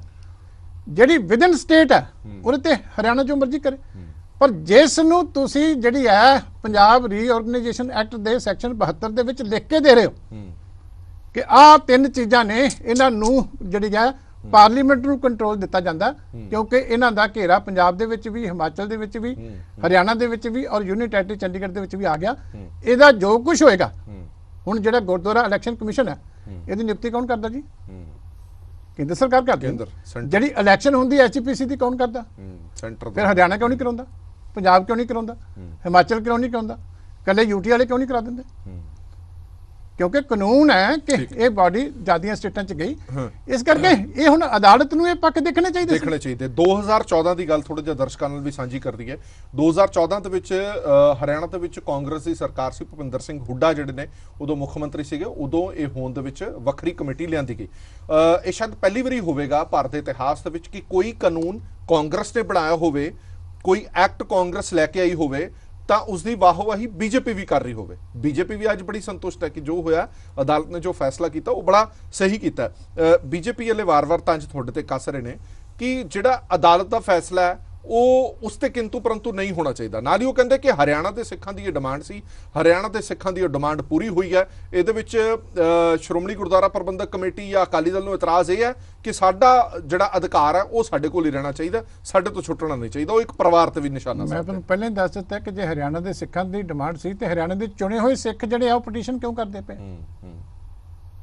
ਜਿਹੜਾ ਪਟੀਸ਼ਨ ਕਰਤਾ ਹੈਗਾ ਸਰਦਾਰ ਹਰਭਜਨ ਸਿੰਘ ਮਸਾਣਾ ਕੁਰੂਕਸ਼ੇਤਰ ਤੋਂ ਮੈਂਬਰ ਆ। ਜਿਹੜੇ ਉੱਥੇ ਲੋਕਲ ਗੁਰਦੁਆਰਾ ਕਮੇਟੀਆਂ ਦੇ ਪ੍ਰਧਾਨ ਚੁਣੇ ਹੋਏ ਨੇ ਉਹਨਾਂ ਨੇ ਪਟੀਸ਼ਨਾਂ ਨਹੀਂ ਕੀਤੀਆਂ। ਉਹਨਾਂ ਦਾ ਸੰਬੰਧ ਵੀ ਜਿਹੜਾ ਤੁਸੀਂ ਕਿਸੇ ਨਾ ਕਿਸੇ ਤਰੀਕੇ ਨਾਲ ਬੀਜੇਪੀ ਦਾ ਲਿੰਕ ਕਿਉਂ ਜੋੜ ਰਹੇ ਹੋ ਅਦਾਲਤੀ ਫੈਸਲੇ ਦੇ ਨਾਲ? ਨਹੀਂ ਦੇਖੋ, ਜੋ ਮਾਹੌਲ ਇਸ ਵੇਲੇ ਦੇਸ਼ ਦੇ ਵਿੱਚ ਬਣ ਰਿਹਾ ਇਹਦੇ ਵਿੱਚ ਪਹਿਲੀ ਤਾਂ ਗੱਲ ਹੈ, ਸਭ ਤੋਂ ਵੱਧ ਲਾਹਨਤ ਹੈ ਸਾਡੀ ਆਪਣੀ ਪੰਜਾਬ ਦੀ ਸਰਕਾਰ ਨੂੰ ਕਿ ਜਿਨ੍ਹਾਂ ਨੇ ਡਿਫੈਂਡ ਕਰਨਾ ਸੀ, ਇੱਕ ਰਿਐਕਸ਼ਨ ਤੱਕ ਨਹੀਂ ਆਇਆ। ਉਹਨਾਂ ਦਾ ਰਿਐਕਸ਼ਨ ਕੀ ਆਇਆ? ਉਹਨਾਂ ਨੇ ਰਿਟਨ ਸਬਮਿਸ਼ਨ ਆ ਦੇਖੋ ਲਿਖਿਆ ਹੋਇਆ ਕਿ ਉਹਨਾਂ ਦਾ ਅਧਿਕਾਰ ਬਣਦਾ ਵੀ ਸਟੇਟਾਂ ਦਾ ਅਧਿਕਾਰ ਹੈ, ਸਟੇਟਾਂ ਆਪਣੇ ਫੈਸਲੇ ਕਰ ਸਕਦੀਆਂ। ਤੇ ਮੈਂ ਭਗਵੰਤ ਮਾਨ ਜੀ ਨੂੰ ਪੁੱਛਦਾ ਵੀ ਆਹ ਤਾਂ ਤੁਸੀਂ ਆਉਂਦਿਆਂ ਸਾਰ ਗਦਾਰੀ ਪੰਜਾਬ ਨਾਲ ਕਰ ਦਿੱਤੀ ਤੇ ਹੁਣ ਫਿਰ ਚੰਡੀਗੜ੍ਹ ਦਾ ਤੁਸੀਂ ਵੀ ਬਣਾ ਦਿਓ। ਫਿਰ ਯੂਨੀਵਰਸਿਟੀ ਦਾ ਤੁਸੀਂ ਵੀ ਆਪਣੀ ਵਿਧਾਨ ਸਭਾ ਕੱਲ ਨੂੰ ਸੱਦਣੀ ਹੈ, ਤੁਸੀਂ ਵੀ ਉੱਥੇ ਆਪਣਾ ਕਾਨੂੰਨ ਬਣਾ ਦਿਓ। ਫਿਰ ਜਿਹੜਾ ਬੀਬੀਐਮਬੀ ਦਾ ਸਾਡਾ ਕੰਟਰੋਲ ਗਿਆ ਜੇ ਇਹ ਕਹਿ ਕੇ ਜੱਜ ਸਾਹਿਬ ਇਹਨੂੰ ਟ੍ਰਾਂਸਫਰ ਕਰ ਰਹੇ ਆ ਕਿ ਉਹ ਸਿਰਫ ਥੋੜੇ ਟਾਈਮ ਵਾਸਤੇ ਸੀ ਤੇ ਫਿਰ ਉਹ ਮਿਆਦ ਸਾਡੀ ਵੀ ਖਤਮ ਹੋ ਗਈ। ਅਸੀਂ ਆਪਣਾ ਚੰਡੀਗੜ੍ਹ ਦੀ ਵਿਧਾਨ ਸਭਾ ਖਾਲੀ ਕਰਾਈਏ, ਅਸੀਂ ਆਪਣੀ ਸੈਕਟਰੀਏਟ ਖਾਲੀ ਕਰਾਈਏ, ਅਸੀਂ ਆਪਣੀ ਯੂਨੀਵਰਸਿਟੀ ਦੇ ਉੱਤੇ ਆਪਣਾ ਐਕਟ ਪਾਸ ਕਰੀਏ, ਅਸੀਂ ਆਪਣਾ ਬੀਬੀਐਮਬੀ ਦਾ ਕੰਟਰੋਲ ਸਥਾਪਿਤ ਕਰ ਲਈਏ। ਇਹ ਸਾਡੀ ਸਟੇਟ 'ਚ ਨਾ, ਕਿਉਂਕਿ ਉਹ ਵੀ ਤਾਂ ਟਾਈਮ ਬਾਉਂਡ ਹੀ ਕਿਹਾ ਗਿਆ ਸੀ। ਟਾਈਮ ਬਾਉਂਡ ਆ। ਜੇ ਇੱਕ ਲਾਅ ਨੂੰ ਤੁਸੀਂ ਸ਼੍ਰੋਮਣੀ ਕਮੇਟੀ ਬਾਰੇ ਕਹਿੰਦੇ ਹੋ ਕਿ ਇਹ ਕਾਨੂੰਨ ਜ਼ਰੂਰ ਬਣਿਆ ਸੀ ਪਰ ਇਹ ਹੁਣ ਪੁਰਾਣਾ ਹੋ ਗਿਆ। ਅੰਗਰੇਜ਼ਾਂ ਵੇਲੇ ਦੇ ਕਾਨੂੰਨ ਤਾਂ ਅਸੀਂ ਹੁਣ ਸਾਰੇ ਅਡਾਪਟ ਕੀਤੇ ਹੋਏ ਤੇ ਇਹ ਜਿਹੜਾ ਕਾਨੂੰਨ ਬਣਿਆ ਇਹ ਪੁਰਾਣਾ ਹੋ ਗਿਆ। ਜਿਹੜਾ 66 ਦੇ ਵਿੱਚ ਪੁਨਰਗਠਨ ਹੋਇਆ ਉਹ ਕਾਨੂੰਨ ਪੁਰਾਣਾ ਹੋ ਗਿਆ। ਅਕਾਲੀ ਦਲ ਨੂੰ ਗੱਠਜੋੜ ਤੋੜਨ ਦਾ ਸੇਕ ਲੱਗ ਰਿਹਾ? ਨਹੀਂ ਦੇਖੋ, ਗੱਠਜੋੜ ਨਾਲ ਤੁਸੀਂ ਗੱਠਜੋੜ ਤੋੜਿਆ ਤਦ ਤੱਕ ਸਭ ਕੁਝ ਠੀਕ ਸੀਗਾ ਜਦ ਤੱਕ ਬੀਜੇਪੀ ਨਾਲ ਤੁਹਾਡੀ ਸਰਕਾਰ ਸੀਗੀ, ਤੁਹਾਡੇ ਭਾਈਵਾਲ ਸੀਗੇ। ਨਹੀਂ ਦੇਖੋ, ਉਦੋਂ ਵੀ ਕਈ ਦਿੱਕਤਾਂ ਆਉਂਦੀਆਂ ਰਹੀਆਂ ਲੇਕਿਨ ਅਸੀਂ ਕਿਸੇ ਗੱਲ ਦੇ ਉੱਤੇ ਕਦੀ ਸਮਝੌਤੇ ਇਹਨਾਂ ਗੱਲਾਂ ਦੇ ਉੱਤੇ ਕੀਤੇ ਨਹੀਂ। ਪਰ ਮੈਂ ਸਮਝਦਾ ਕਿ ਜੋ ਦੇਸ਼ ਦੇ ਵਿੱਚ ਜਿਸ ਪਾਸੇ ਜਿਹੜੀ ਇਹ ਘੱਟ ਗਿਣਤੀਆਂ ਦੇ ਸੰਬੰਧੀ ਜਿਸ ਤਰੀਕੇ ਕੰਮ ਚਲਾਇਆ ਜਾ ਰਿਹਾ, ਕਿਉਂਕਿ ਨਵਾਂ ਇੱਕ ਤਰੀਕਾ ਸ਼ੁਰੂ ਹੋ ਗਿਆ ਕਿ ਕੇਸਾਂ ਨੂੰ ਅਦਾਲਤਾਂ 'ਚ ਲੈ ਜਾਓ ਤੇ ਅਦਾਲਤਾਂ ਦੇ ਨਹੀਂ ਫੈਸਲੇ ਕਰਾ ਦਿਓ। ਹੁਣ ਮਿਨੋਰਟੀ ਕਮਿਸ਼ਨ ਦਾ ਫੈਸਲਾ ਵੀ ਜਿਹੜਾ ਉਹ ਵੀ ਇੱਕ ਕੁਹਾੜਾ ਵੱਡਾ ਜਿਹੜਾ ਦੇਸ਼ ਦੀਆਂ ਮਿਨੋਰਟੀ ਦੇ ਉੱਤੇ ਵੱਜ ਸਕਦਾ ਜੀ। ਹੁਣ ਸਿਵਲ ਕੋਰਟ ਦਾ ਵੀ ਜਿਹੜਾ ਕਾਮਨ ਸਿਵਲ ਕੋਰਟ ਦਾ ਮਸਲਾ ਵੀ ਜਿਹੜਾ ਉਹ ਵੀ ਅਦਾਲਤਾਂ ਦੇ ਵਿੱਚ ਜਿਹੜਾ ਹੈਗਾ ਉਹਨੂੰ ਪੁਸ਼ਅਪ ਕੀਤੇ ਜਾਂਦੇ ਬਾਇਜ਼ਤ ਬਰੀ ਹੋ ਜੋ ਆਪ। ਇਹ ਦੇਸ਼ ਜਿਹੜਾ ਹੈਗਾ ਇਹ ਬਹੁਤ ਵੱਡਾ ਦੇਸ਼ ਹੈ, ਇੱਕ ਗੁਲਦਸਤਾ ਹੈ ਸਾਰੇ ਧਰਮਾਂ ਦਾ ਸਾਂਝਾ ਜੀ। ਔਰ ਜਿਸ ਭਾਵਨਾ ਨਾਲ ਲੋਕਾਂ ਨੇ ਕੁਰਬਾਨੀਆਂ ਦੇ ਕੇ ਦੇਸ਼ ਆਜ਼ਾਦ ਕਰਾਇਆ ਸੀ ਉਸ ਭਾਵਨਾ ਦੇ ਉੱਤੇ ਅਗਰ ਸਰਕਾਰਾਂ ਨਹੀਂ ਚੱਲਣਗੀਆਂ ਤਾਂ ਦੇਸ਼ ਦਾ ਨੁਕਸਾਨ ਕਰਨਗੇ। ਇਸ ਫੈਸਲੇ ਤੋਂ ਬਾਅਦ ਜਿਹੜਾ ਸੁਪਰੀਮ ਕੋਰਟ ਨੇ ਫੈਸਲਾ ਸੁਣਾਇਆ ਉਸ ਤੋਂ ਬਾਅਦ ਕਈ ਤਰ੍ਹਾਂ ਦੇ ਪ੍ਰਤੀਕਰਮ ਆਏ, ਕਈ ਤਰ੍ਹਾਂ ਦੀਆਂ ਟਿੱਪਣੀਆਂ ਆਈਆਂ। ਮੈਂ ਚੀਮਾ ਸਾਹਿਬ ਤੁਹਾਨੂੰ ਇੱਕ ਟਿੱਪਣੀ ਸੁਣਾ ਦਿੰਦਾ, ਤੁਹਾਡੇ ਬੜੇ ਖਾਸ ਦੀ ਟਿੱਪਣੀ ਹੈਗੀ ਹੈ ਜਿਹੜੇ ਤੁਹਾਡੇ ਬੜੇ ਨਾਲ ਰਹੇ ਨੇ ਪਾਰਟੀ ਦੇ ਮਨਜਿੰਦਰ ਸਿੰਘ ਸਿਰਸਾ। ਉਹ ਕਹਿੰਦੇ ਨੇ ਕਿ ਇਸ ਫੈਸਲੇ ਦੇ ਨਾਲ ਹਰਿਆਣਾ ਤੇ ਸਿੱਖਾਂ ਨੂੰ ਵੱਖਰੀ ਤਾਕਤ ਮਿਲੇਗੀ। ਹਜੂਰ ਸਾਹਿਬ ਦੇ ਵਿੱਚ ਵੱਖਰੀ ਕਮੇਟੀ ਹੈ, ਪਟਨਾ ਸਾਹਿਬ ਦੇ ਵਿੱਚ ਵੱਖਰੀ ਕਮੇਟੀ ਹੈ, ਦਿੱਲੀ ਦੇ ਵਿੱਚ ਵੱਖਰੀ ਕਮੇਟੀ ਹੈ, ਹਰਿਆਣਾ ਦੇ ਵਿੱਚ ਵੱਖਰੀ ਕਮੇਟੀ ਕਿਉਂ ਨਹੀਂ ਹੋਣੀ ਚਾਹੀਦੀ? ਇਹਦਾ ਜਵਾਬ ਅਕਾਲੀ ਦਲ ਦੇ ਦੇ। ਇਹਦਾ ਜਵਾਬ ਤਾਂ ਸਿਰਸਾ ਸਾਹਿਬ ਦੇ ਕੋਲ ਹੀ ਆ ਵੀ ਕਮੇਟੀ ਚੁਣ ਕੇ ਵੀ ਅਕਾਲੀ ਦਲ ਦੀ ਸਾਰੀ ਬੀਜੇਪੀ ਦੀ ਝੋਲੀ ਪੈ ਸਕਦੀ ਹੈ। ਸਿਰਸਾ ਸਾਹਿਬ ਮਾਸਟਰ ਨੇ ਇਹਨਾਂ ਗੱਲਾਂ ਦੇ। ਸਾਡੀ ਚੁਣੀ ਹੋਈ ਇਲੈਕਟਡ ਕਮੇਟੀ ਸਾਡੇ ਸਿੰਬਲ ਤੇ ਚੁਣੀ ਹੋਈ ਜਾ ਕੇ ਉਹ ਸਰਕਾਰ ਦੇ ਝੋਲੀ ਚ ਪਾਤੀ। ਇਸ ਕਰਕੇ ਸਿਰਸਾ ਸਾਹਿਬ ਤਾਂ ਚਾਹੁੰਦੇ ਵੀ ਇਦਾਂ ਦੀਆਂ ਦੁਕਾਨਾਂ ਖੁੱਲਣ ਵੀ ਵੱਡੀ ਸੰਸਥਾ ਤਾਂ ਮੇਰੇ ਕਾਬੂ ਨਹੀਂ ਆਉਂਦੀ ਤੇ ਛੋਟੀਆਂ ਦੁਕਾਨਾਂ ਖੁੱਲ ਜਾਣ ਜਿਨ੍ਹਾਂ ਨੂੰ ਮੈਂ ਰਾਤੋਂ ਰਾਤ ਬਿਠਾ ਕੇ ਗੱਡੀ 'ਚ ਤੇ ਜਾ ਕੇ ਉੱਥੇ ਬਿਠਾ ਦਿਆਂ। ਪਰ ਉਹਦਾ ਲੌਜਿਕ ਹੈ ਜਿਹੜਾ ਉਹ ਲੋਕਾਂ ਨੂੰ ਬੜਾ ਜੱਚ ਰਿਹਾ ਨਾ ਕਿ ਹਜੂਰ ਸਾਹਿਬ ਦੇ ਗੁਰਦੁਆਰਾ ਪ੍ਰਬੰਧਨ ਦਾ ਕੰਮ ਉਹਨਾਂ ਦੀ ਕਮੇਟੀ ਕੋਲ ਹੈ, ਪਟਨਾ ਸਾਹਿਬ ਦੇ ਉਹਨਾਂ ਕੋਲ ਹੈ, ਦਿੱਲੀ ਦਾ ਉਹਨਾਂ ਕੋਲ ਹੈ। ਹਰਿਆਣਾ ਨੂੰ ਵੱਖਰੀ ਕਮੇਟੀ ਕਿਉਂ ਨਹੀਂ ਮਿਲਣੀ ਚਾਹੀਦੀ? ਉਹਨਾਂ ਦਾ ਪ੍ਰਬੰਧਨ ਉਹਨਾਂ ਦੇ ਕੋਲ ਕਿਉਂ ਨਹੀਂ ਹੋਣਾ ਚਾਹੀਦਾ? ਮੈਂ ਸਿਰਸਾ ਸਾਹਿਬ ਨੂੰ ਪੁੱਛਦਾ ਵੀ ਆਪਣੇ ਜਿਹੜੀ ਸਰਕਾਰ ਨੂੰ ਪੁੱਛੋ ਵੀ ਉਦਾਂ ਤਾਂ ਸਾਰੇ ਪਾਸੇ ਇਹ ਚਾਹੀਦਾ ਹੈ ਕਿ ਇੱਕ ਦੇਸ਼ ਹੈ ਤੇ ਇੱਕ ਟੈਕਸ ਸਿਸਟਮ ਚਾਹੀਦਾ, ਇੱਕ ਦੇਸ਼ ਹੈ ਤੇ ਇੱਕ ਲੈਂਗੁਏਜ ਚਾਹੀਦੀ ਹੈ, ਇੱਕ ਦੇਸ਼ ਹੈ ਤੇ ਇੱਕ ਰਾਸ਼ਨ ਦਾ ਸਿਸਟਮ ਚਾਹੀਦਾ। ਉੱਥੇ ਤਾਂ ਜਿਹੜੀ ਹੈ ਸਾਰਾ ਕੁਝ ਯੂਨਿਟਰੀ ਫਾਰਮ ਆਫ ਗਵਰਨਮੈਂਟ ਦੀ ਗੱਲ ਹੁੰਦੀ ਹੈ ਤੇ ਜੇ ਸਾਡੀ ਸੰਸਥਾ ਵੱਡੀ ਹੈ ਤਾਂ ਉਹਨੂੰ ਛੋਟੀ ਕਰਨਾ ਚਾਹੀਦਾ। ਅਸੀਂ ਤੇ ਆਲ ਇੰਡੀਆ ਲੈਵਲ ਦੀ ਗੱਲ ਕਰਦੇ, ਅਸੀਂ ਵੀ ਕਹਿੰਦੇ ਸੀ ਇੱਕ ਬਣਾਓ ਤੇ ਇੱਥੇ ਉਲਟਾ ਕਿਉਂ ਕਰਦੇ ਹੋ? ਬਾਕੀ ਥਾਵਾਂ ਤੇ ਤੁਸੀਂ ਸਾਰਾ ਕੁਝ ਚਾਹੁੰਦੇ ਹੋ ਕਿ ਕੇਂਦਰ ਇਕੱਠਾ ਹੋ ਜਾਏ, ਵੱਡੇ ਹੋ ਜਾਣ ਵੀ ਦੇਸ਼ ਇਹਦੇ ਨਾਲ ਮਜ਼ਬੂਤ ਹੁੰਦਾ। ਤੇ ਆ ਜਿਹੜੀਆਂ ਸੰਸਥਾਵਾਂ ਨੇ ਇਹ ਵੀ ਦੇਸ਼ ਦੇ ਲੋਕਾਂ ਦੀਆਂ ਸੰਸਥਾਵਾਂ ਨੇ, ਦੇਸ਼ ਦੇ ਧਰਮਾਂ ਦੀਆਂ ਸੰਸਥਾਵਾਂ ਨੇ। ਇਹਨਾਂ ਸੰਸਥਾਵਾਂ ਦਾ ਫਰੀडम ਸਟਰਗਲ ਦੇ ਵਿੱਚ ਬਹੁਤ ਵੱਡਾ ਰੋਲ ਹੈ ਤੇ ਇਹਨਾਂ ਨੂੰ ਤੁਸੀਂ ਕੱਟ ਕੇ ਛੋਟੀਆਂ ਕਿਉਂ ਕਰਦੇ ਹੋ? ਬਿਲਕੁਲ ਚੀਮਾ ਸਾਹਿਬ ਨਾਲ ਗੱਲਬਾਤ ਜਾਰੀ ਰੱਖਾਂਗੇ। ਇੱਕ ਛੋਟੇ ਜਿਹੇ ਬ੍ਰੇਕ ਲਈ ਰੁਕ ਰਹੇ ਹਾਂ, ਬ੍ਰੇਕ ਤੋਂ ਬਾਅਦ ਜਲਦ ਹਾਜ਼ਰ ਹੋਣੇ। ਬੜੀਆਂ ਡਿਬੇਟਸ ਕੀਤੀਆਂ ਚੀਮਾ ਸਾਹਿਬ, ਤੁਹਾਨੂੰ ਪਤਾ ਹੋਏਗਾ ਜਦੋਂ ਇਹ ਕਮੇਟੀ ਹੋਂਦ ਦੇ ਵਿੱਚ ਆ ਰਹੀ ਸੀ ਹਰਿਆਣਾ ਦੀ ਤਾਂ ਵਾਰ-ਵਾਰ ਹਰਿਆਣਾ ਕਮੇਟੀ ਦੇ ਜਿਹੜੇ ਪ੍ਰਧਾਨ ਨੇ ਦਾਦੂਵਾਲ ਸਾਹਿਬ, ਉਹ ਇਹ ਕਹਿੰਦੇ ਸੀਗੇ ਕਿ ਹਰਿਆਣਾ ਤੋਂ ਬਹੁਤ ਮੋਟਾ ਚੜਾਵਾ ਸ਼੍ਰੋਮਣੀ ਗੁਰਦੁਆਰਾ ਪ੍ਰਬੰਧਕ ਕਮੇਟੀ ਨੂੰ ਜਾਂਦਾ। ਬਹੁਤ ਇਤਿਹਾਸਿਕ ਗੁਰਦੁਆਰੇ ਨੇ ਹਰਿਆਣਾ ਦੇ ਵਿੱਚ, ਪਰ ਉਸ ਦੀ ਐਵਰੇਜ ਦੇ ਵਿੱਚ 10% ਵੀ ਜਿਹੜਾ ਹਰਿਆਣਾ ਦੇ ਵਿੱਚ ਨਹੀਂ ਖਰਚਿਆ ਜਾਂਦਾ। ਹਰਿਆਣਾ ਦੇ ਗੁਰਦੁਆਰਿਆਂ ਦੇ ਪ੍ਰਬੰਧ, ਹਰਿਆਣਾ ਦੇ ਸਕੂਲ, ਕਾਲਜ, ਯੂਨੀਵਰਸਿਟੀਆਂ, ਮੈਡੀਕਲ ਕਾਲਜ, ਉੱਥੇ ਉਹ ਖਰਚ ਨਹੀਂ ਕੀਤਾ ਜਾਂਦਾ, ਜਦਕਿ ਮੋਟਾ ਚੜਾਵਾ ਜਿਹੜਾ ਉਹ ਅੰਮ੍ਰਿਤਸਰ ਲਿਜਾਇਆ ਜਾਂਦਾ। ਪਹਿਲੇ ਤਾਂ ਦਾਦੂਵਾਲ ਸਾਹਿਬ ਤੋਂ ਹੋਰ ਤੁਸੀਂ ਕੀ ਅੱਛਾ ਐਕਸਪੈਕਟ ਕਰ ਸਕਦੇ ਹੋ ਕਿ ਚੜਾਵੇ ਤੋਂ ਇਲਾਵਾ ਉਹਨਾਂ ਦੀ ਕਿਤੇ ਹੋਰ ਨਜ਼ਰ ਹੋਵੇ? ਤੁਸੀਂ ਦਾਦੂਵਾਲ ਸਾਹਿਬ ਤੋਂ ਕੀ ਐਕਸਪੈਕਟ ਕਰ ਸਕਦੇ ਹੋ? ਨਹੀਂ, ਪਰ ਸਵਾਲ ਤਾਂ ਚੜਾਵੇ ਦੀ ਗੱਲ ਨਹੀਂ ਹੈ, ਪ੍ਰਬੰਧਨ ਦਾ ਨਾ, ਜਿਹੜਾ ਉੱਥੇ ਜਿਹੜਾ ਕੁਝ ਚੱਲ ਰਿਹਾ ਉਹਦਾ ਪ੍ਰਬੰਧਨ ਠੀਕ ਢੰਗ ਨਾਲ ਨਹੀਂ ਹੈ। ਜਿਹੜਾ ਐਕਟ ਹੈ ਉਹ ਸਾਰੇ ਗੁਰਦੁਆਰੇ, ਚਾਹੇ ਪੰਜਾਬ ਦੇ ਵਿੱਚ ਹੈ ਜਾਂ ਪੰਜਾਬ ਦੇ ਬਾਹਰ ਹੈ, ਹਰ ਚੀਜ਼ ਐਕਟ ਦੇ ਵਿੱਚ ਬਣਾਏ ਬਜ਼ੁਰਗਾਂ ਨੇ ਇੰਨੀ ਇਮਾਨਦਾਰੀ ਨਾਲ ਸੀ ਕਿ ਨਿੱਕੀ ਨਿੱਕੀ ਚੀਜ਼ ਡਿਫਾਈਨ ਕੀਤੀ ਹੋਈ ਹੈ ਕਿ ਇੰਨਾ ਪੈਸਾ ਇਹਦੇ ਚੋਂ ਧਰਮ ਪ੍ਰਚਾਰ 'ਚ ਜਾਏਗਾ, ਗੁਰਦੁਆਰੇ ਚੋਂ ਇੰਨਾ ਪੈਸਾ ਐਜੂਕੇਸ਼ਨ ਫੰਡ 'ਚ ਜਾਏਗਾ, ਇੰਨਾ ਪੈਸਾ ਗੁਰਦੁਆਰੇ ਕੋਲ ਰਹੇਗਾ। 67% ਤਾਂ ਭਾਵੇਂ ਪੰਜਾਬ ਦਾ ਕੋਈ ਗੁਰਦੁਆਰਾ, ਭਾਵੇਂ ਹਿਮਾਚਲ ਦਾ, ਭਾਵੇਂ ਚੰਡੀਗੜ੍ਹ ਦਾ, ਭਾਵੇਂ ਹਰਿਆਣੇ ਦਾ, 67% ਤਾਂ ਉਹਨੂੰ ਟੱਚ ਨਹੀਂ ਕਰਦਾ ਕੋਈ ਵੀ, ਉਹ ਪੂਰੇ ਦਾ ਪੂਰਾ ਉਹਨਾਂ ਕੋਲ ਰਹਿੰਦਾ। ਜਿਹੜਾ ਐਜੂਕੇਸ਼ਨ ਫੰਡ 'ਚ ਆਉਂਦਾ ਉਹ ਐਜੂਕੇਸ਼ਨ ਫੰਡ ਦੇ ਵਿੱਚ ਹੀ ਚਲਾ ਜਾਂਦਾ। ਇਹ ਨਹੀਂ ਹੈ ਕਿ ਜੇ ਕੋਈ ਐਸਜੀਪੀਸੀ ਕੋਲੇ ਫੰਡ ਆਉਂਦਾ ਜਿਹੜਾ 33%, ਉਹ ਕੋਈ ਐਸਜੀਪੀਸੀ ਇੱਥੇ ਰੱਖ ਕੇ ਅੰਮ੍ਰਿਤਸਰ ਦੇ ਵਿੱਚ ਗੋਲਕ ਦੇ ਵਿੱਚ ਰੱਖ ਕੇ ਜਿੰਦਰਾ ਮਾਰ ਦਿੰਦੀ। ਧਰਮ ਪ੍ਰਚਾਰ ਸਾਰੇ ਦੇਸ਼ 'ਚ ਚੱਲਦਾ। ਜਿੰਨਾ ਥਾਵਾਂ ਦੇ ਉੱਤੇ ਐਸਜੀਪੀਸੀ ਦਾ ਘੇਰਾ ਨਹੀਂ ਹੈ ਉੱਥੇ ਵੀ ਧਰਮ ਪ੍ਰਚਾਰ ਦਾ ਕੰਮ ਚੱਲਦਾ। ਸਾਡੇ ਮਿਸ਼ਨ ਸਾਰੇ ਦੇਸ਼ ਦੇ ਵਿੱਚ ਨੇ। ਐਜੂਕੇਸ਼ਨ ਇੰਸਟੀਟਿਊਸ਼ਨ ਜਿਹੜੀਆਂ ਸਾਰੀ ਜਗ੍ਹਾ ਦੇ ਉੱਤੇ ਚੱਲਦੀਆਂ, ਵੱਡੇ ਵੱਡੇ ਕਾਲਜ ਚੱਲਦੇ ਨੇ। ਔਰ ਜਦੋਂ ਐਸਜੀਪੀਸੀ ਬਜਟ ਬਣਾਉਂਦੀ ਹੈ, ਇਹ ਨਹੀਂ ਦੇਖਦੀ ਕਿ ਹਰਿਆਣੇ 'ਚ ਸਿਰਫ ਇੰਨੇ ਪੈਸੇ ਲਾਉਣੇ ਆ ਕਿ ਇੰਨੀ ਇਹਨਾਂ ਦੀ ਗੁਰਦਾਂ ਦੀ ਆਮਦਨ ਹੈ। ਜੇ ਉੱਥੇ ਮੇਰੀ ਪੀਰੀ ਮੈਡੀਕਲ ਕਾਲਜ ਬਣਾਉਣ ਦੀ ਪਲਾਨ ਬਣਦੀ ਹੈ ਤੇ ਤਾਂ ਸਾਰੇ ਗੁਰਦੁਆਰੇ ਇਕੱਠੇ ਹੋ ਕੇ ਵੀ ਇੱਕ ਮੈਡੀਕਲ ਕਾਲਜ ਦਾ ਖਰਚਾ ਨਹੀਂ ਚੁੱਕ ਸਕਦੇ, ਕਿਉਂਕਿ ਉੱਥੇ ਸੰਗਤ ਘੱਟ ਆ। ਸਾਨੂੰ ਇਸ ਗੱਲ ਦਾ ਅਹਿਸਾਸ ਹੈ ਔਰ ਇਖਲਾਕੀ ਫਰਜ਼ ਹੈ ਐਸਜੀਪੀਸੀ ਦਾ ਕਿ ਜਿੱਥੇ ਸੰਗਤ ਘੱਟ ਹੈ ਉੱਥੇ ਜਿਹੜਾ ਪੈਸਾ ਐਸਜੀਪੀਸੀ ਨੇ ਉੱਥੇ ਖਰਚ ਕਰਨਾ। ਧਰਮ ਪ੍ਰਚਾਰ ਤੇ ਵੀ, ਐਜੂਕੇਸ਼ਨ ਤੇ ਵੀ, ਹੈਲਥ ਤੇ ਵੀ, ਹੋਰ ਵੀ ਸੇਵਾਵਾਂ ਜਿਹੜੀਆਂ ਐਸਜੀਪੀਸੀ ਕਰਦੀ ਹੈ। ਐਸਜੀਪੀਸੀ ਨੂੰ ਆਪਣੀ ਜ਼ਿੰਮੇਵਾਰੀ ਦਾ ਅਹਿਸਾਸ ਹੈ ਕਿ ਜਿਹੜਾ ਬਜਟ ਬਣਦਾ ਹੈ ਉਹ ਐਸਜੀਪੀਸੀ ਦਾ ਜਿਹੜਾ ਬਜਟ ਹੈ ਉਹਦੇ ਅਕਾਰਡਿੰਗਲੀ ਬਣਦਾ। ਹੁਣ ਇਹ ਹਰਿਆਣੇ ਦੇ ਲੋਕਾਂ ਨੂੰ ਗੁੰਮਰਾਹ ਕਰ ਰਿਹਾ। ਸਾਨੂੰ ਪਤਾ ਉੱਥੇ ਸੰਸਥਾਵਾਂ ਦੀ ਸਾਰਿਆਂ ਦੀ ਆਮਦਨ ਕਿੰਨੀ ਹੈ। 100 ਸਾਲ ਤੋਂ ਪ੍ਰਬੰਧ ਸਾਡੇ ਕੋਲ ਹੀ। ਸੀਨੀਅਰ ਮੀਤ ਪ੍ਰਧਾਨ ਹਰਿਆਣੇ ਦੇ ਹੀ ਨੇ, ਉਹਨਾਂ ਨੂੰ ਹੀ ਅਧਿਕਾਰ ਦਿੱਤੇ ਹੋਏ ਨੇ। ਐਗਜ਼ੈਕਟਿਵ ਮੈਂਬਰ ਹਮੇਸ਼ਾ ਹਰਿਆਣੇ ਦੇ 1-2 ਇਸ ਕਮੇਟੀ ਦੇ ਵਿੱਚ ਰਹਿੰਦੇ ਨੇ, ਇਸੇ ਕਰਕੇ ਉਹਨਾਂ ਨੂੰ ਇਸ ਗੱਲ ਦਾ ਮਾਣ ਦਿੱਤਾ ਜਾਂਦਾ ਕਿ ਇੰਨੇ ਗੁਰਦੁਆਰੇ ਦੇ ਉੱਤੇ ਜਦੋਂ ਸਾਰਾ ਇੱਕ ਐਸਟੈਬਲਿਸ਼ਮੈਂਟ ਦਾ ਬੋਝ ਪਏਗਾ, ਜਿਵੇਂ ਐਸਜੀਪੀਸੀ ਦਾ ਦਫ਼ਤਰ ਹੈ ਜਿਹੜਾ ਐਡਾ ਵੱਡਾ ਚੱਲਦਾ, ਥੋੜਾ ਵੰਡਿਆ ਜਾਂਦਾ ਹਿੱਸਾ, ਫਿਰ ਤੇ ਉਹ ਅੱਗੇ ਬੋਝ ਹਰਿਆਣੇ ਦੇ ਤਾਂ ਨਹੀਂ ਪੈਂਦਾ ਸੀ। ਐਡੀ ਵੱਡੀ ਐਸਟੈਬਲਿਸ਼ਮੈਂਟ ਹੈ ਜਿਹੜੀ ਸਾਰੀ ਦੁਨੀਆ ਦੇ ਨਾਲ ਡੀਲ ਕਰਦੀ ਹੈ ਐਸਜੀਪੀਸੀ ਦੀ, ਤੇ ਉਹ ਕੱਲਾ ਜਿਹੜੇ ਆ 40 ਜਾਂ 50 ਗੁਰਦੁਆਰੇ ਜਿਨ੍ਹਾਂ 'ਚ ਕਈ ਸਥਾਨ ਛੋਟੇ ਨੇ। ਇਸ ਫੈਸਲੇ ਦਾ ਵਿਰੋਧ ਸ਼੍ਰੋਮਣੀ ਅਕਾਲੀ ਦਲ ਤੋਂ ਇਲਾਵਾ ਕੋਈ ਵੀ ਪੋਲੀਟੀਕਲ ਪਾਰਟੀ ਨਹੀਂ ਕਰ ਰਹੀ। ਈਵਨ ਬਹੁਤ ਸਾਰੀਆਂ ਸੰਸਥਾਵਾਂ ਨੇ ਜਿਹੜੀਆਂ ਉਹ ਵੀ ਨਹੀਂ ਕਰ ਰਹੀਆਂ। ਉਹਦਾ ਇੱਕ ਵੱਡਾ ਰੀਜ਼ਨ ਇਹ ਹੈ, ਉਸਦਾ ਇੱਕ ਵੱਡਾ ਰੀਜ਼ਨ ਸ਼੍ਰੋਮਣੀ ਅਕਾਲੀ ਦਲ ਹੈ। ਲੋਕਾਂ ਨੂੰ ਇਹ ਲੱਗਦਾ ਕਿ ਸ਼੍ਰੋਮਣੀ ਅਕਾਲੀ ਦਲ ਕਿਤੇ ਨਾ ਕਿਤੇ ਕੋਈ ਨਿੱਜ ਜੁੜਿਆ ਹੋਇਆ, ਇਸ ਨਾਲ ਨਿੱਜੀ ਮੰਤਵ ਜੁੜਿਆ ਹੋਇਆ ਹੈ ਕਿ ਐਸਜੀਪੀਸੀ ਤੋਂ ਹਰਿਆਣਾ ਕਮੇਟੀ ਅਲੱਗ ਕਰ ਰਹੇ ਹਾਂ, ਇਸ ਕਰਕੇ ਇਹਨਾਂ ਦਾ ਕੋਈ ਨਿੱਜੀ ਫਾਇਦਾ ਹੈ, ਨਿੱਜੀ ਮਫਾਦ ਹੈ, ਇਸ ਕਰਕੇ ਉਹ ਵਿਰੋਧ ਨਹੀਂ ਕਰ ਰਹੀ। ਪਰ ਤੁਹਾਨੂੰ ਨਹੀਂ ਲੱਗਦਾ ਕਿ ਉਹ ਵਿਰੋਧ ਤੁਹਾਡਾ ਨਹੀਂ ਕਰ ਰਹੀਆਂ, ਉਹ ਵਿਰੋਧ ਸ਼੍ਰੋਮਣੀ ਗੁਰਦੁਆਰਾ ਤੋੜਨ ਦਾ ਵੀ ਵਿਰੋਧ ਨਹੀਂ ਕਰ ਰਹੀਆਂ? ਸ਼੍ਰੋਮਣੀ ਅਕਾਲੀ ਦਲ, ਸ਼੍ਰੋਮਣੀ ਗੁਰਦੁਆਰਾ ਪ੍ਰਬੰਧਕ ਕਮੇਟੀ ਤੇ ਅੱਜ ਕਾਬਜ ਹੈ, ਕੱਲ ਨੂੰ ਕੋਈ ਹੋਰ ਵੀ ਹੋ ਸਕਦਾ, ਪਰਸੋਂ ਕੋਈ ਹੋਰ ਵੀ ਹੋ ਸਕਦਾ। ਜਿਹੜੀ ਸੰਸਥਾ ਇੱਕ ਵਾਰ ਕਮਜ਼ੋਰ ਹੋ ਗਈ, ਉਸ ਸੰਸਥਾ ਨੂੰ ਦੁਬਾਰਾ ਸਟਰੈਂਥਨ ਕਿਵੇਂ ਕਰਾਂਗੇ? ਦੇਖੋ, ਮਫਾਦ ਸਾਡਾ ਬਹੁਤ ਵੱਡਾ, ਇਸੇ ਕਰਕੇ ਅਸੀਂ ਅੱਜ ਸਾਡੀਆਂ ਅੱਖਾਂ 'ਚ ਅਥਰੂ ਹੈ ਕਿ ਇਹ ਨਹੀਂ ਟੁੱਟਣੀ ਚਾਹੀਦੀ ਸੀ, ਕਿਉਂਕਿ ਇਹਦੇ ਵਿੱਚ ਖੂਨ ਇਹਨੂੰ ਬਣਾਉਣ ਦੇ ਵਿੱਚ ਨਨਕਾਣਾ ਸਾਹਿਬ ਦੇ ਸ਼ਹੀਦਾਂ ਦਾ ਲੱਗਿਆ ਹੋਇਆ। ਇਹਦੇ 'ਚ ਖੂਨ ਜਿਹੜਾ ਗੁਰੂ ਕੇ ਬਾਗ ਦੇ ਸ਼ਹੀਦਾਂ ਦਾ ਲੱਗਿਆ ਹੋਇਆ। ਇਹਦੇ 'ਚ ਜੈਤੋਂ ਦੇ ਮੋਰਚੇ ਦੇ ਵਿੱਚ ਜਿਹੜੀਆਂ ਡਾਂਗਾਂ ਖਾਧੀਆਂ ਹੋਈਆਂ, ਉਹਦੇ ਨਾਲ ਇਹ ਜਿਹੜੀ ਸ਼੍ਰੋਮਣੀ ਗੁਰਦੁਆਰਾ ਪ੍ਰਬੰਧਕ ਕਮੇਟੀ ਆ ਉਹ ਉਸਰੀ ਹੈ। ਔਰ ਉਹ ਸਾਡੇ ਬਜ਼ੁਰਗ ਅਕਾਲੀ ਸੀਗੇ। ਉਹਨਾਂ ਨੇ ਪਹਿਲਾਂ ਸ਼੍ਰੋਮਣੀ ਗੁਰਦੁਆਰਾ ਪ੍ਰਬੰਧਕ ਕਮੇਟੀ ਬਣਾਈ ਸੀ, ਅਕਾਲੀ ਦਲ ਮਹੀਨਾ ਬਾਅਦ 'ਚ ਬਣਾਇਆ ਸੀ। ਬਿਲਕੁਲ, ਉਹਨਾਂ ਦੀ ਅਹਿਮੀਅਤ ਪਹਿਲਾਂ ਗੁਰਦੁਆਰੇ ਦਾ ਪ੍ਰਬੰਧ ਸੀ, ਇਸ ਕਰਕੇ ਦਰਦ ਹੈ। ਜਿੰਨਾ ਦਰਦ ਉਨਾ ਹੀ ਹੁੰਦਾ ਜਿੰਨਾ ਕਿਸੇ ਦਾ ਰਿਸ਼ਤਾ ਹੁੰਦਾ।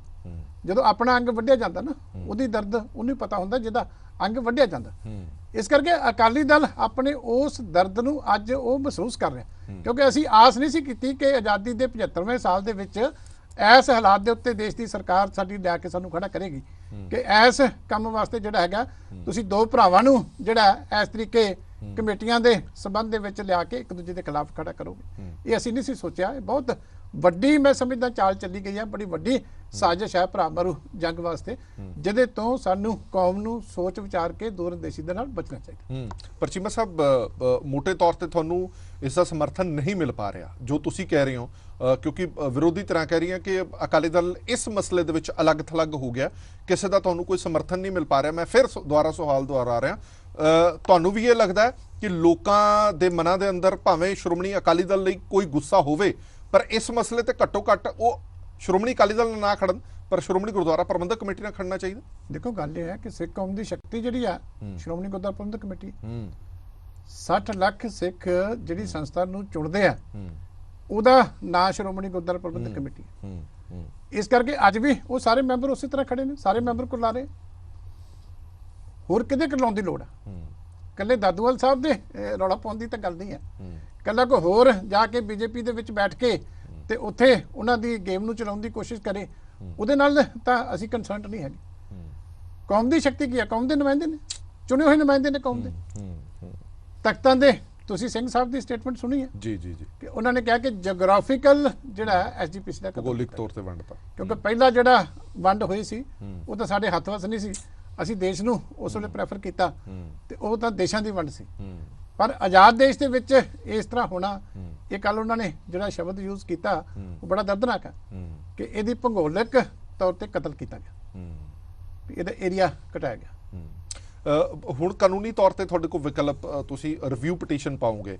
ਮੈਂ ਫਿਰ ਇੱਕ ਸਵਾਲ ਦੁਹਰਾਨਾ, ਤੁਸੀਂ ਕਿਤੇ ਨਾ ਕਿਤੇ ਚਰਚਾ ਜ਼ਰੂਰ ਕੀਤੀ ਗਈ ਹੋਣੀ ਹੈ, ਇੰਨਾ ਵੱਡਾ ਮਸਲਾ ਸੀਗਾ, ਤੁਹਾਨੂੰ ਵੀ ਪਤਾ ਸੀਗਾ ਕਿ ਇਹ ਕਿੰਨਾ ਗੰਭੀਰ ਮਸਲਾ ਸੀਗਾ, ਕਿਤੇ ਨਾ ਕਿਤੇ ਕੋਈ ਕੁਤਾਹੀ ਹੋਈ ਹੈ ਅਦਾਲਤੀ ਪੱਖੋਂ, ਪੈਰਵੀ ਪੱਖੋਂ ਕੋਈ ਕੁਤਾਹੀ ਹੋਈ ਹੈ? ਇਹ ਤੁਹਾਨੂੰ ਬਿਹਤਰ ਪਤਾ ਹੋਵੇਗਾ ਕਿਹੜੇ ਉਹ ਵਕੀਲ ਸੀ ਕਿ ਕੇਸ ਦੀ ਪੈਰਵੀ ਸਹੀ ਢੰਗ ਦੇ ਨਾਲ ਨਹੀਂ ਕਰ ਪਾਏ। ਮਤਲਬ ਤੁਸੀਂ ਕਹਿ ਰਹੇ ਹੋ ਕਿ ਸ਼ੀਸ਼ੇ ਵਾਂਗੂ ਸਾਰਾ ਕੁਝ ਸਾਫ਼ ਹੈ, ਪਰ ਮੇਰੀ ਸਮਝ ਤੋਂ ਇਹ ਬਾਰ ਹੈ ਜੋ ਸ਼ੀਸ਼ੇ ਵਾਂਗ ਸਾਫ਼ ਹੈ ਅਦਾਲਤ ਨੂੰ ਨਜ਼ਰ ਕਿਉਂ ਨਹੀਂ ਆਇਆ? ਦੇਖੋ, ਇਹ ਸਾਡੀ ਜਿਹੜੀ ਰਿਟਰਨ ਸਬਮਿਸ਼ਨ ਹੈ, ਦੇਸ਼ ਦੇ ਟਾਪ ਦੇ ਵਕੀਲ ਹੈ ਰਕੇਸ਼ ਦਵਿਦੀ ਸਾਹਿਬ, ਆ ਜਿਹੜੀ ਲਾਸਟ ਡੇ ਤੇ ਵੀ ਉਹਨਾਂ ਨੇ ਅਪੀਲ ਕੀਤੀ ਹੈ, ਇਹਦੇ ਚ ਕਿੰਨੇ ਹੀ ਦੇਸ਼ ਦੇ ਕਾਨੂੰਨ ਉਹਨਾਂ ਨੇ ਕੋਟ ਕੀਤੇ ਆ, ਜਿਹਦੇ ਵਿੱਚੋਂ ਸ਼ਾਇਦ 10% ਦਾ ਵੀ ਨੋਟਿਸ ਜਿਹੜਾ ਜੱਜਮੈਂਟ ਦੇ ਵਿੱਚ ਨਹੀਂ ਲਿਆ ਗਿਆ।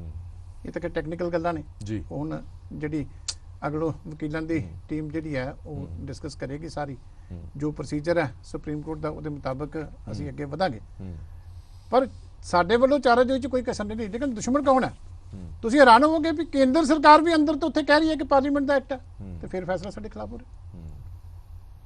ਕੇਂਦਰ ਸਰਕਾਰ ਦਾ ਕਿਉਂਕਿ ਨੋਟਿਸ ਉਹਨਾਂ ਨੂੰ ਵੀ ਕੀਤਾ ਗਿਆ ਕਿ ਤੁਸੀਂ ਆਪਣਾ ਜਵਾਬ ਇਹ ਪਹਿਲਾਂ ਜਿਹੜਾ ਬਾਦਲ ਸਾਹਿਬ ਦਾ ਕੀਤਾ ਹੋਇਆ ਸੀ, ਉਸ ਵੇਲੇ ਜਿਹੜੀ ਹੈ ਐਸਜੀਪੀਸੀ ਦੇ ਹੱਕ ਦੇ ਵਿੱਚ ਸਰਕਾਰ ਬਦਲ ਗਈ ਤੇ ਕੈਪਟਨ ਅਮਰਿੰਦਰ ਸਿੰਘ ਹਰਾਂ ਨੇ ਇਹ ਸਾਰਾ ਜੜ੍ਹਾਂ 'ਚ ਤੇਲ ਦਿੱਤਾ ਕਿ ਪੰਜਾਬ ਦੇ ਖਿਲਾਫ ਐਫੀਡੈਵਿਟ ਪਹਿਲਾਂ ਉਹਨਾਂ ਨੇ ਫੜ ਕੀਤਾ, ਔਰ ਵੇਖੋ ਉਹਨਾਂ ਨੂੰ ਅਵਾਰਡ ਕਿੰਨਾ ਵਧੀਆ ਮਿਲਿਆ।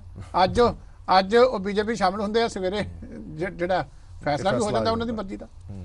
ਔਰ ਉਸ ਤੋਂ ਬਾਅਦ ਜਿਹੜੀ ਨਵੀਂ ਪੰਜਾਬ ਦੀ ਸਰਕਾਰ ਚੁਣੀ, ਜਿਹਦੇ 92 ਐਮਐਲਏ ਚੁਣੇ, ਉਹਨਾਂ ਦਾ ਮੈਂ ਤੁਹਾਨੂੰ ਦਿਖਾਇਆ ਕਿ ਉਹਨਾਂ ਨੇ ਕੋਈ ਕਸਰ ਨਹੀਂ ਛੱਡੀ ਜੜ੍ਹਾਂ 'ਚ ਤੇਲ ਦੇਣ ਵਾਲੀ। ਇਹਨਾਂ ਨੂੰ ਇਸ ਕਰਕੇ ਬਿਠਾਇਆ ਸੀ ਇੱਥੇ ਚੰਡੀਗੜ੍ਹ, ਅਸੀਂ ਵੀ ਤੁਸੀਂ ਆਪਣੇ ਹੱਥ ਜਿਹੜੇ ਵੱਢ ਕੇ ਜਿਹੜੇ ਆਪਣੇ ਹੱਕ ਜਿਹੜੇ ਉਹ ਦੇ ਦਿਓ। ਮੈਂ ਤਾਂ ਇਹਨਾਂ ਨੂੰ ਕਹਿਣਾ ਨਾ ਵੀ ਹੁਣ ਜੇ ਹਰਿਆਣੇ ਨੂੰ ਹੱਕ ਮਿਲ ਗਿਆ ਅਸੈਂਬਲੀ ਨੂੰ ਵੀ ਐਸਜੀਪੀਸੀ ਨੂੰ ਆਪਣਾ ਕਾਨੂੰਨ ਬਣਾ ਕੇ ਤੋੜ ਸਕਦੀ, ਪਰ ਹਿੰਮਤ ਦਿਖਾਓ। ਹੁਣ ਸਾਰੇ ਪਾਣੀਆਂ ਦੇ, ਬੀਬੀਐਮਬੀ ਦੇ, ਚੰਡੀਗੜ੍ਹ ਦੇ ਸਾਰੇ ਕੱਲ ਨੂੰ ਸੈਸ਼ਨ ਹੁਣ ਕੁਦਰਤੀ ਰੱਖਿਆ ਹੋਇਆ, ਕਰ ਦਿਓ ਕੱਲ ਨੂੰ ਸਾਰੇ ਬਣਾ ਦਿਓ ਐਕਟ। ਫਿਰ ਅਸੀਂ ਵੀ ਕਹਾਂਗੇ ਭਾਈ ਤੁਹਾਡੀ ਵੀ ਅਸੈਂਬਲੀ ਨੂੰ ਹੱਕ ਮਿਲਿਆ ਹੋਇਆ, ਸਾਡੀ ਵੀ ਅਸੈਂਬਲੀ ਨੂੰ ਹੱਕ ਮਿਲਿਆ, ਵੀ ਉਹ ਜਿਹੜਾ ਪੰਜਾਬ ਪੁਨਰ ਗਠਨ ਐਕਟ ਦੇ ਵਿੱਚ ਲਿਖਿਆ ਸੀ ਉਹ ਤਾਂ ਪੁਰਾਣਾ ਹੋ ਗਿਆ। ਕਿਉਂਕਿ ਜੇ ਉਹ ਪੁਰਾਣਾ ਹੋਣ ਕਰਕੇ ਸਾਡਾ ਹੱਕ ਮਾਰੇ ਜਾ ਸਕਦਾ, ਤੇ ਫਿਰ ਤੁਸੀਂ ਕਿੱਥੋਂ ਹੱਕ ਲੱਭਦੇ ਹੋ?